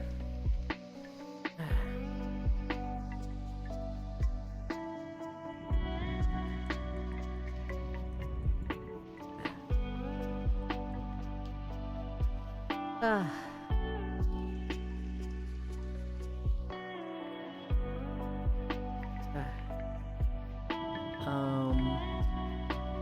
need to bring this down. I need to bring this down.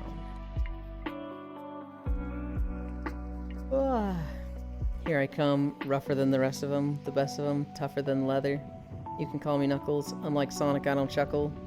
I'd rather flex my muscles. It's just so silly.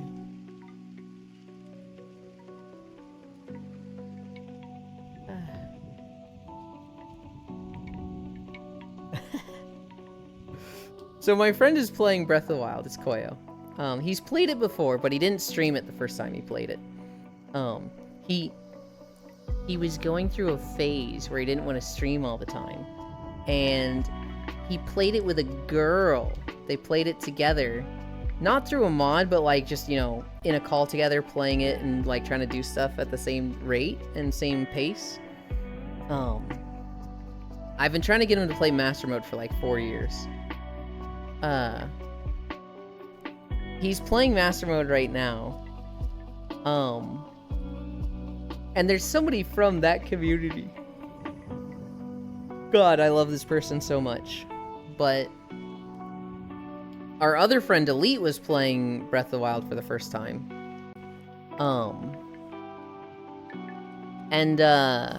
Everybody's being very hush-hush. No spoilers. Don't give them any information. Everybody's being cool. And anytime the Master Sword comes up, we're like, has he found the thing? What thing? You know, the thing. The thing at the place? Yeah, the thing at the place. We're giving him fucking nothing to go off of, right? We're talking about this one time. And one of our friends comes in. And he goes, are you guys talking about the Master Sword? In the Lost Woods? That you need 13 hearts for? And we're like, dude, what the fuck is wrong with you? Hi, Akashua. Yuli, I'm gonna put a ring on your finger and you're, oh my goodness. Make you my forever boy wife. I have a question, Akashua. Is your name Akashua or is it Akashua? Because every time I hear Foss say Akashua, I feel like I'm losing a brain cell. Because Akashua just makes a lot more sense to me. But like, I want to hear, because it's your name, I want to hear what you think is the more correct one. What the fuck? That's either to how Foss says Akashua's name, or to what Akashua said. Akashua? Foss is right? Hold on. Yeah, no, you're saying Foss is right then. Akashua. I'm sending that to Sis. To what they said? I'm not gonna lie, Akashua, that's kind of upsetting. For the first time. Foss is right a lot. Send me to Sis too. Akashua is a fucking freak. This is them being tame. This is them after I've warned them 2 or 3 times, like, hey, don't go too lewd. I love Akashua though. They send me femboys on Twitter.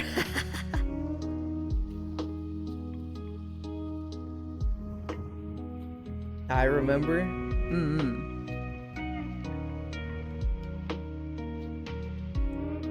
Oh, I feel so defeated right now. I can't believe Foss was right with this.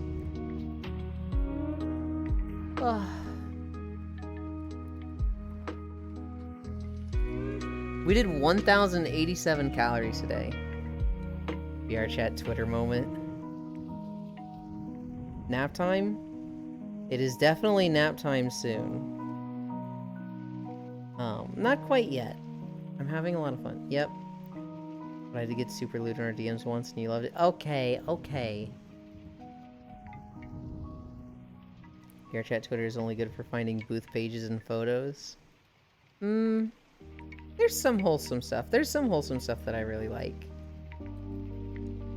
Guess you -1 in every time now. And no Foss is right. Yeah.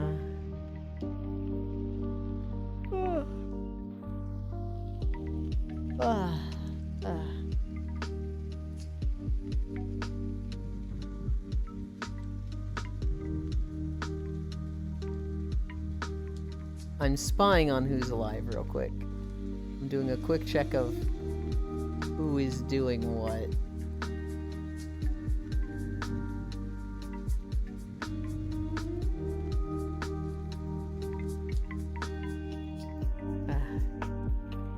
My bookmarks are maps and assets, and my likes are my friends' butts. Hell yeah. I'm a lurker on stuff like Reddit and Twitter. I typically don't interact or comment at all. And now that I stream, I'm trying to comment more. I'm trying to like and retweet people's stuff more. Especially stuff from other streamers, just other content creators, and friends. It's one of those things that just naturally I don't think to, ever. I've seen some of my main King Kong VR chat Twitter.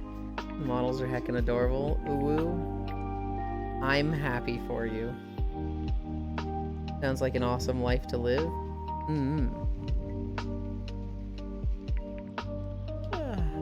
Gotta get that exposition going. I don't know, for the longest time, I made my Twitter account in like 2019. And I literally only made it because Elite did a post that was like, I bet everybody has bad handwriting. Show me your handwriting in this Twitter post. And so I was just like, okay, and I fucking made a Twitter just to post on this. It's Yulin 9. There's nothing, I almost never post anything there. But I will like and retweet stuff, and people will at me in their tweets. So like Spacefish, she is pushing Twitter really, really hard. And constantly posts stuff. And anytime we play like Stardew, or anytime she just fucking fan art of me because she spoils me, she will use my Twitter handle. Socials, it's not there, Den. Because I never post anything about stream or just any content in general on Twitter, I haven't connected it there. Also, I'll say it once, but you'd look cute in one, Yulia.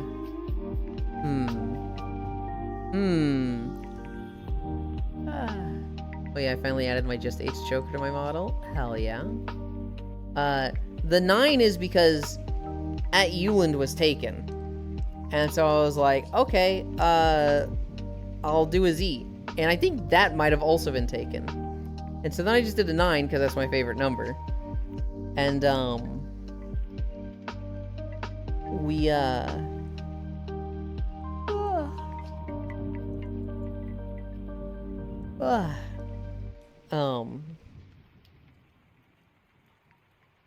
was 9 because it was my favorite number, and that one worked. Didn't really think about it at that point. I did get the original Yuland on Blue Sky. On Blue Sky, I have the at Yuland handle. However, I am locked out of Blue Sky. They logged me out, and when I try to log in, it tells me every password I put in is incorrect.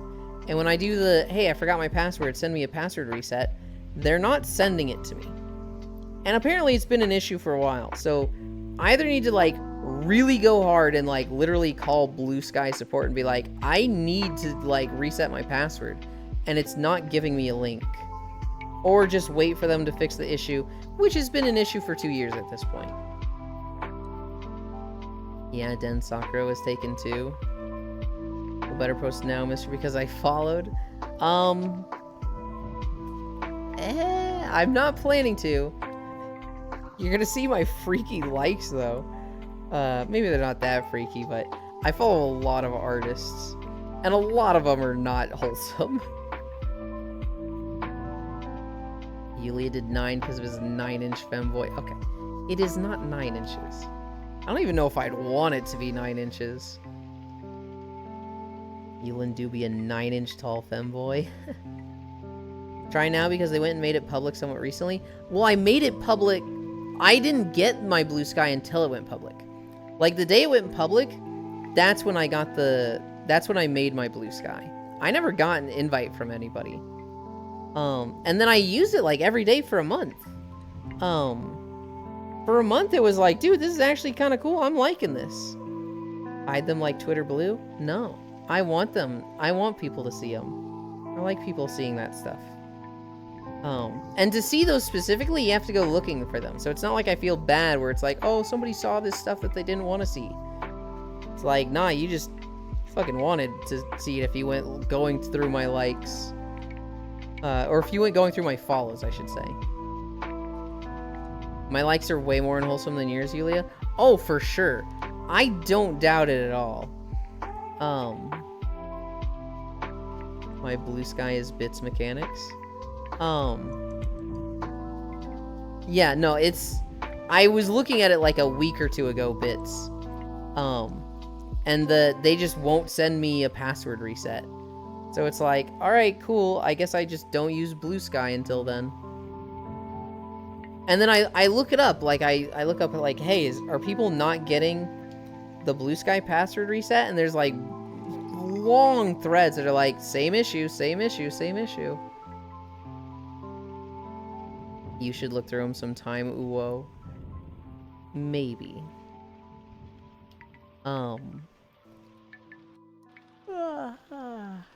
Yeah, it's tragic that likes are public. I don't think it's tragic.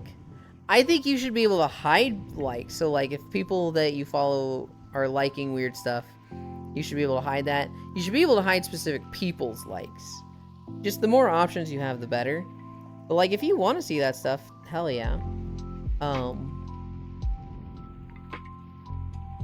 I feel like if you go into somebody's follows, you're looking for that stuff. That reminds me. Why does Sapphire say Umu? Umu. Because that's just a character trait that she says Umu after everything. That's just something Core put in her personality. Public likes on Twitter are the ultimate weapon against being inconsistent with their ideas. Yeah. Yeah. Like an Animal Crossing character? Umu. Although it sounds more like Umo. I have Koyo on my second monitor. I have Koyo on a window over here. And he's just been running around on a beach for a fucking minute while these enemies try and kill him. And it's like, bro. Either fucking fight them or run away. What are you doing? Oh. Oh. I should have said anything. He just fucking died. Death counter 33. Another day with this feather brain, Umo. Dude, she's so mean. And I want Core to fix her so badly because I hate Sapphire being that mean. She's just nasty. It'd be really weird if you made a post saying not safe for work is not good. And then someone would just open your likes. So, I actually saw a story about that recently. Somebody was getting roasted because she commented on Gargura. And she was like, Gargura is so disgusting. I can't believe they actually greenlit this as a character for a corporate VTubing agency. Literally promotes pedophilia and, you know, just being super nasty about it, right? And then people went through their likes and shocker, it was a ton of really young looking characters that they were liking, and it was like, you fucking dumbass. Sounds like I'd get along with Sapphire. Sapphire's mean to everybody. She's really, really mean to Core. Like, she just constantly insults Core. And, like, Core won't even say anything. And then she'll be like, I find it difficult to deal with your subpar intellect. And it's just like, Jesus. Core likes it. I don't think Core likes it. I think Core doesn't have the time to fix it right now. But she really likes Sapphire as a whole. Literally, Sapphire was like, another something interruption, Umo. And then it hit me with a Twitch ad. Yeah. Probably something about corporate income. Well. If it isn't the end to the inconsistency. Been playing Jedi Survivor recently. That game is so fun. I especially love the crossguard and blaster fighting styles. Hell yeah. I don't think Core likes it, Bits. I think Core is actually a little frustrated by it. But she's just been very busy lately. Because I think Destiny is coming out with a lot of content. Hi, Jan. I think Destiny is coming out with a lot of content. And then her job just has her driving around a lot.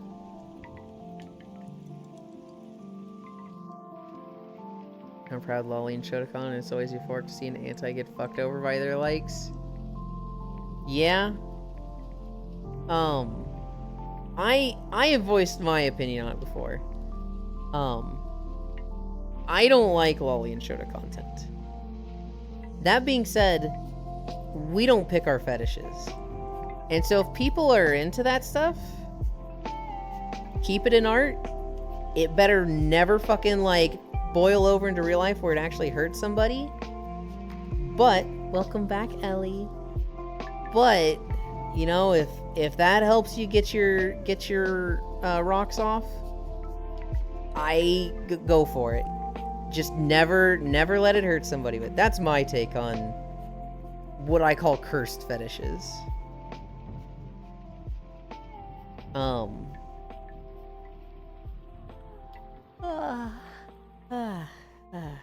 went to the store yesterday.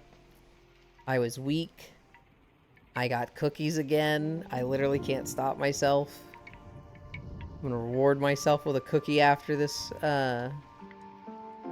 when we end.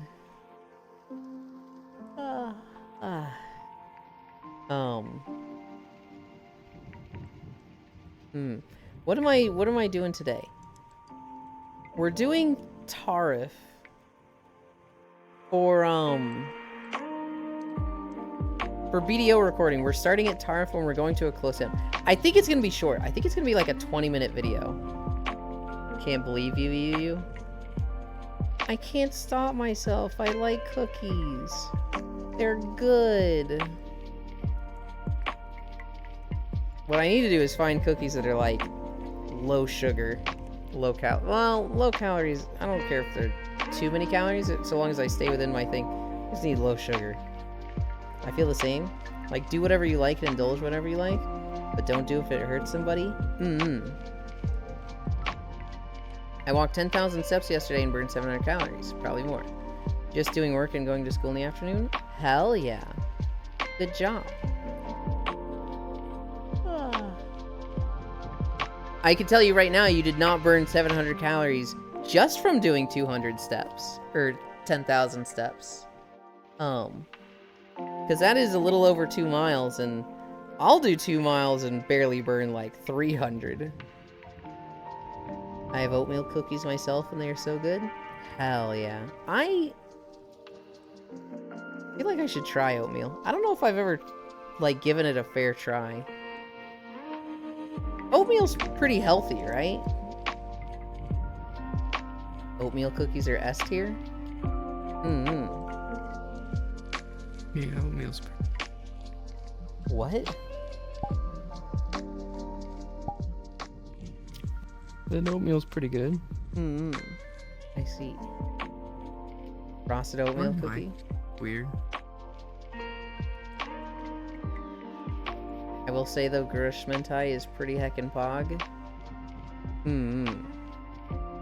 I mean, I lifted shit and moved a train with the lever.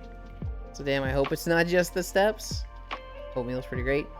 I got 375 cal and 11k steps from walking with you. Hell yeah. Well, not in cookie form, but yes. As long as you get non-sugary oatmeal, it's really healthy carbs. That includes existing though.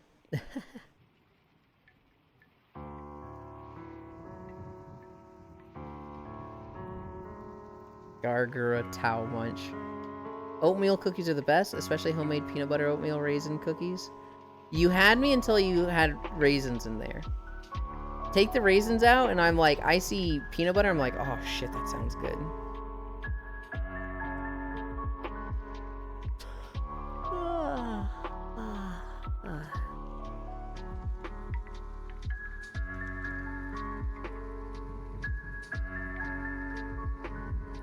I'm doing a quick check of who's live. There's somebody that I think we're gonna go to.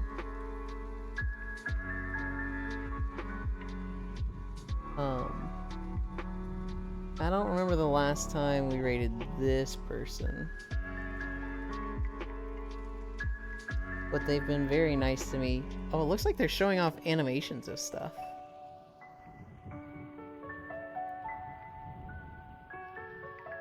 But the Junimos? Okay, I'm Sleb. What about the Junimos? Oh, they like raisins. Well, more for them. I don't like raisins. Raisins are weird. Good night, all. Sleep well, then.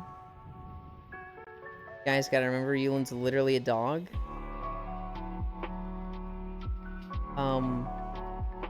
Pixel, what the fuck? Why am I just being called a dog suddenly? Like, are you mad at me? Where the fuck did that come from? Good night, Den, since when? That... I didn't expect that from you, Pixel.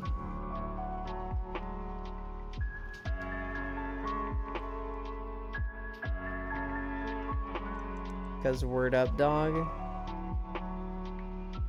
I'm a fucking Florida daycare lady, this guy. Also, I do obviously have various VTubers including Gura during my main kink, and it's super hot. I don't want you to talk about it too much, Akashua. I am happy for you, but this isn't really the place to discuss that.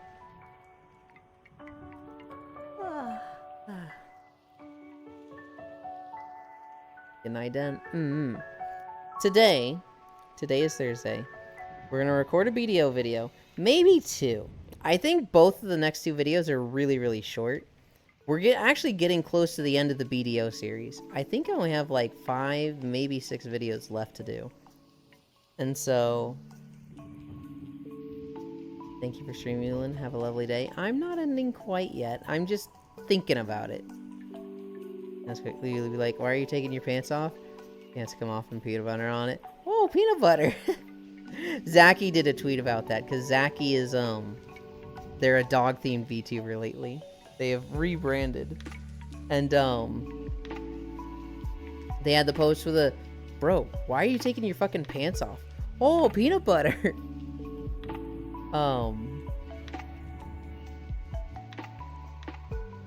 I might do 2 BDO videos. Other than that, I need to message Hunt. I need to message Hunt. I need to message Full. That's what I need to do. I super need to do that today because I've been telling myself I'm going to do it for like a fucking week now. I know I got cleaning to do though. Okay. I hope cleaning goes fast, Freya. Thank you for hanging out. I love you.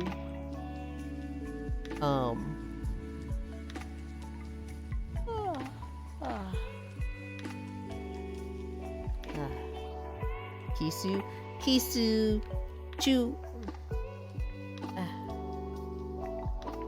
What do you guys? It's a kind of weird looking heart, isn't it? Elias, you still never replied to my comments on YouTube? I don't even think I saw them on YouTube. Were they on the VODs channel? Because I almost never see comments there. I don't even remember the last time I looked at them. Oh, bye-bye, Frey.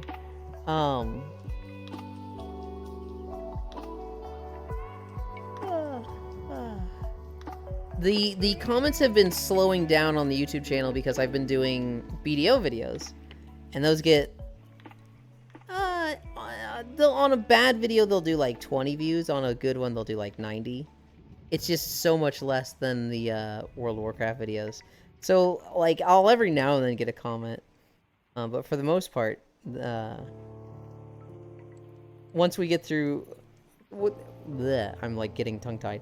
For the most part, the people that follow the walking channel are not BDO players. Every now and then, there's some guy that's just like, this is my favorite zone in video game history ever. Thank you so much for doing this.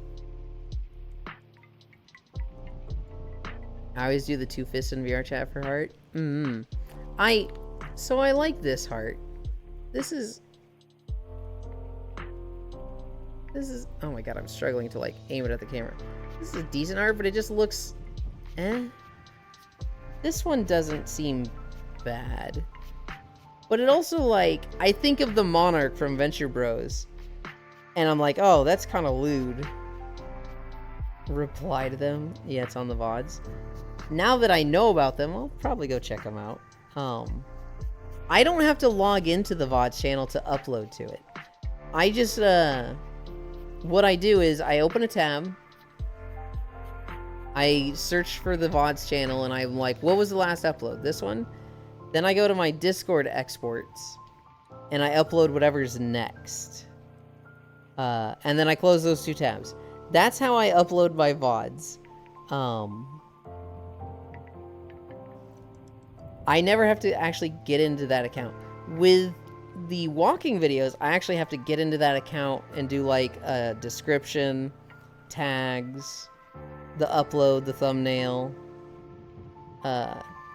Is it public? Is it for kids? I have to. There's a whole fucking process to uploading the walking videos.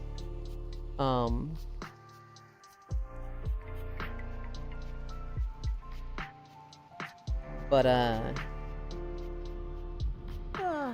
I haven't oh god, I'm mind blanking so hard. I don't need to do that for the VODs. The VODs are really fucking easy through Twitch.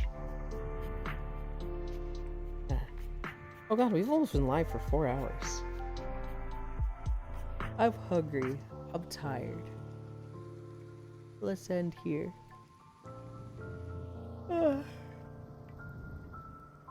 We're gonna go to Byakko Hawaito. Hi, Como. Wait, I'll wait for you. Oh my god. Worst timing of my life? It's the worst timing of your life so far. No, it's not the worst timing. I still got to say hi to you. Okay, thanks, Homer. I still got to say hi to you, so that's great timing.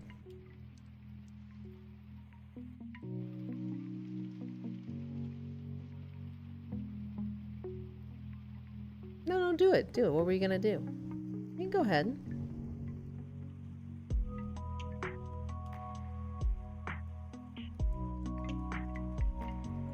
Alright, you're fucking banned. Get the fuck out of here. At least draw it good like Den does.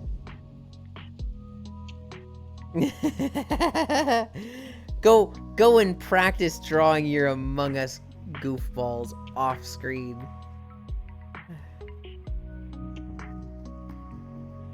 That's real and true. You're looking extra breedable today. Unacceptable. Byakko is a cute, bratty tiger lolly. There's one above Ellie too. Is there? I don't see it. Among Us is the cool. Oh, I think they just erased it. Was. We had a nice stream, Yulin. We were at 4.8 miles when we finished the video, so it was like, fuck, we gotta go again. And so we got a 2-mile video after that. So we did 7 miles. It's been a good stream though. It's been a great stream. It's been very comfy. Among Us is the cool S of Zoomers. It really is. Okay. I'm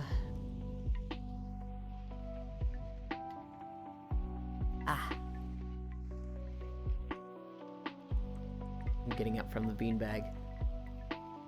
Choo.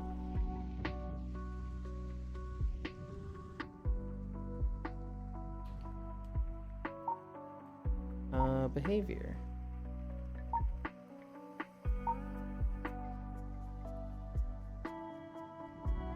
Auto level. Pins. Nope, not pins. Anchor world. That's what I want. Okay. We're gonna go to Byakko Hawaito. They taught me how to do YouTube.